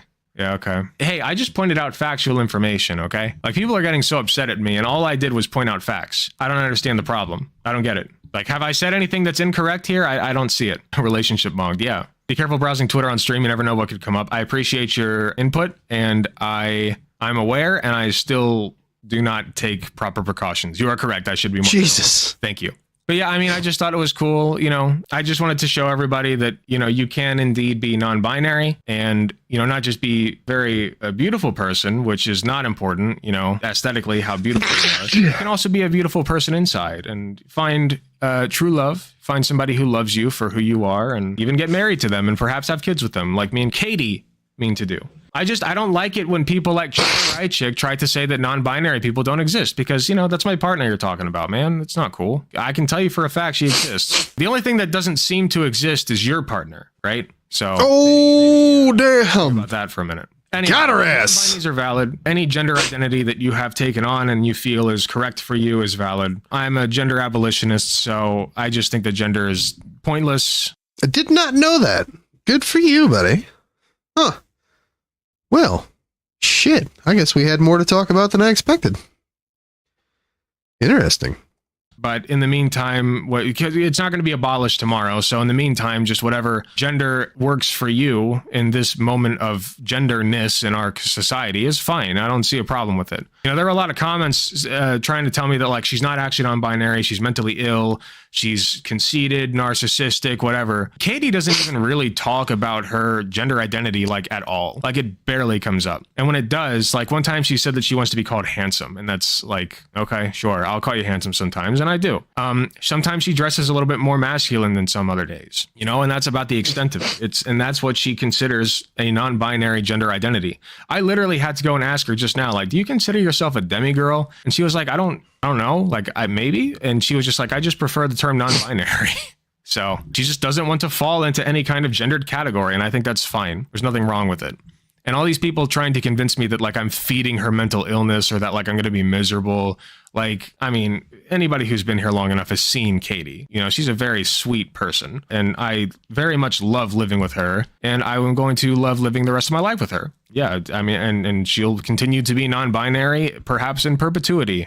Maybe one day she'll change her mind, but until then, she's non-binary. And that's fine. So if you're non-binary out there, you're valid. You can find love. You're beautiful in your own ways, etc. And Chaya Rychik is just, she seems a little jealous to me. Don't worry, Chaya. You'll find that special somebody someday. Maybe cool it with the transphobia and open up your mind a little bit. And then maybe it'll work for you. Who knows? Hey, thanks for watching. If you enjoyed the video, please be sure to hit the live Chaya Rychik reaction there. Hit the notification bell to be notified when I upload. If you enjoy my content, you enjoy what I do, I really appreciate any financial help that I can get. Go to youtube.com/GunterTTV/join. You got some awesome benefits, such as seeing early videos, awesome emotes that you can use in the comments of YouTube. Damn, you do have some cool emotes though. I gotta get some emotes and shit like that. That would be kind of awesome. You know, just saying. Okay. All right. So here's what we're going to do. You ready? We, and by we, I mean me, I'm going to get the fuck out of here. But before I go, I just want to say, I love you very much. All of you, actually. Every single one of you. In fact, I appreciate everybody coming out to the stream. This has been a interesting time, an interesting, you know, and I think it's going to be a long time,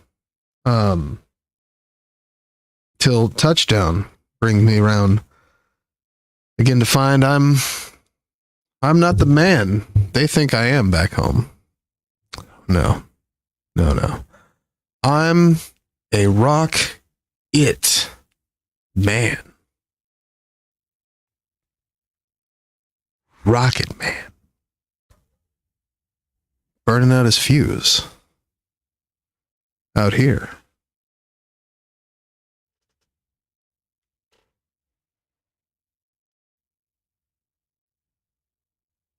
Alone.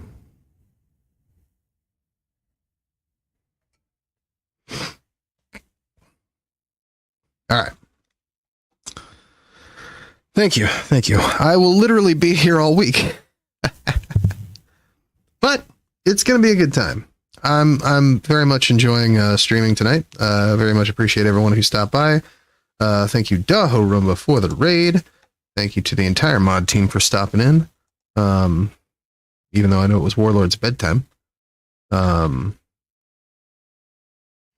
would like to stream a little bit earlier in the day. But you know, we got big things going on. We got stuff. We got shit to do. You know, so it's a little rough out there. During the early evening hours or early morning hours rather. But I definitely am going to have a lot more time coming up to be streaming. So we'd like to see that. But let me see here. Let me see who's on firstly, and then we'll find out who we're going to raid out to. Okay. All right.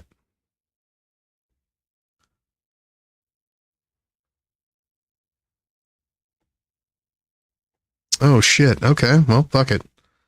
So let's do this. We're gonna raid Danny K. I don't have a Danny K button, but we're gonna make one real quick. Speaking of NBs, Alrighty. let's fucking go. Prevent the ghost from hunting with a crucifix. Hang on. With a microphone and cleanse the area near the ghost. That means that if you Hold the fuck on. we don't even have to hunt with that.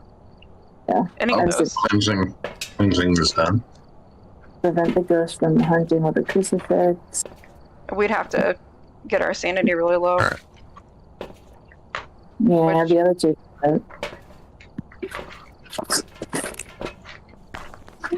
Is that just okay? I'm gonna keep watching for dots. I'm pretty sure it's dots. I've seen dots personally, like inches of it twice. Yeah. Have you seen any footprints? No. Yep. Because I put the salt right next to the light switch and then turn the light switch off.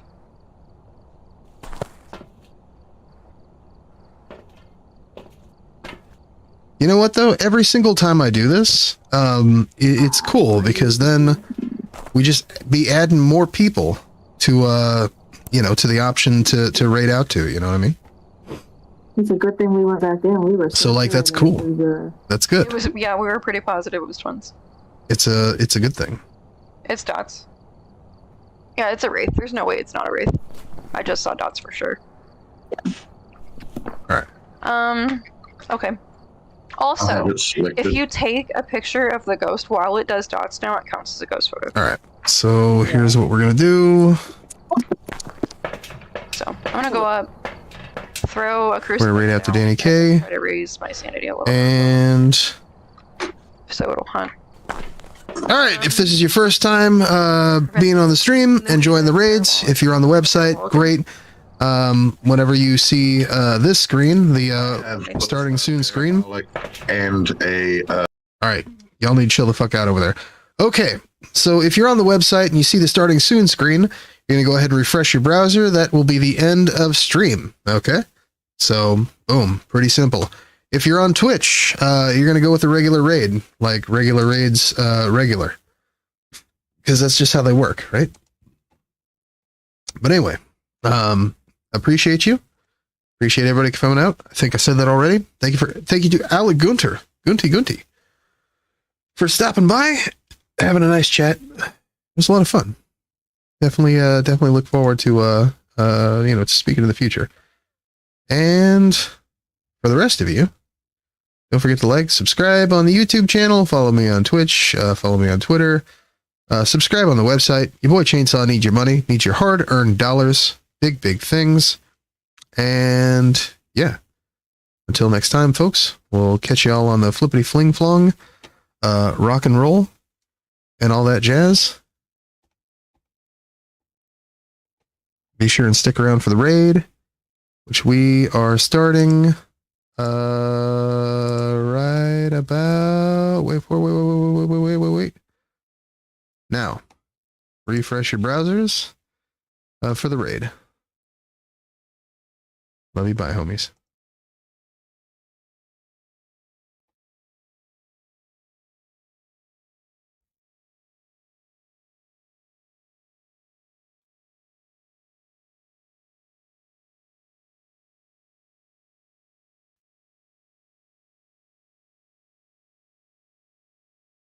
But if you're on the website, refresh your browsers, goddammit.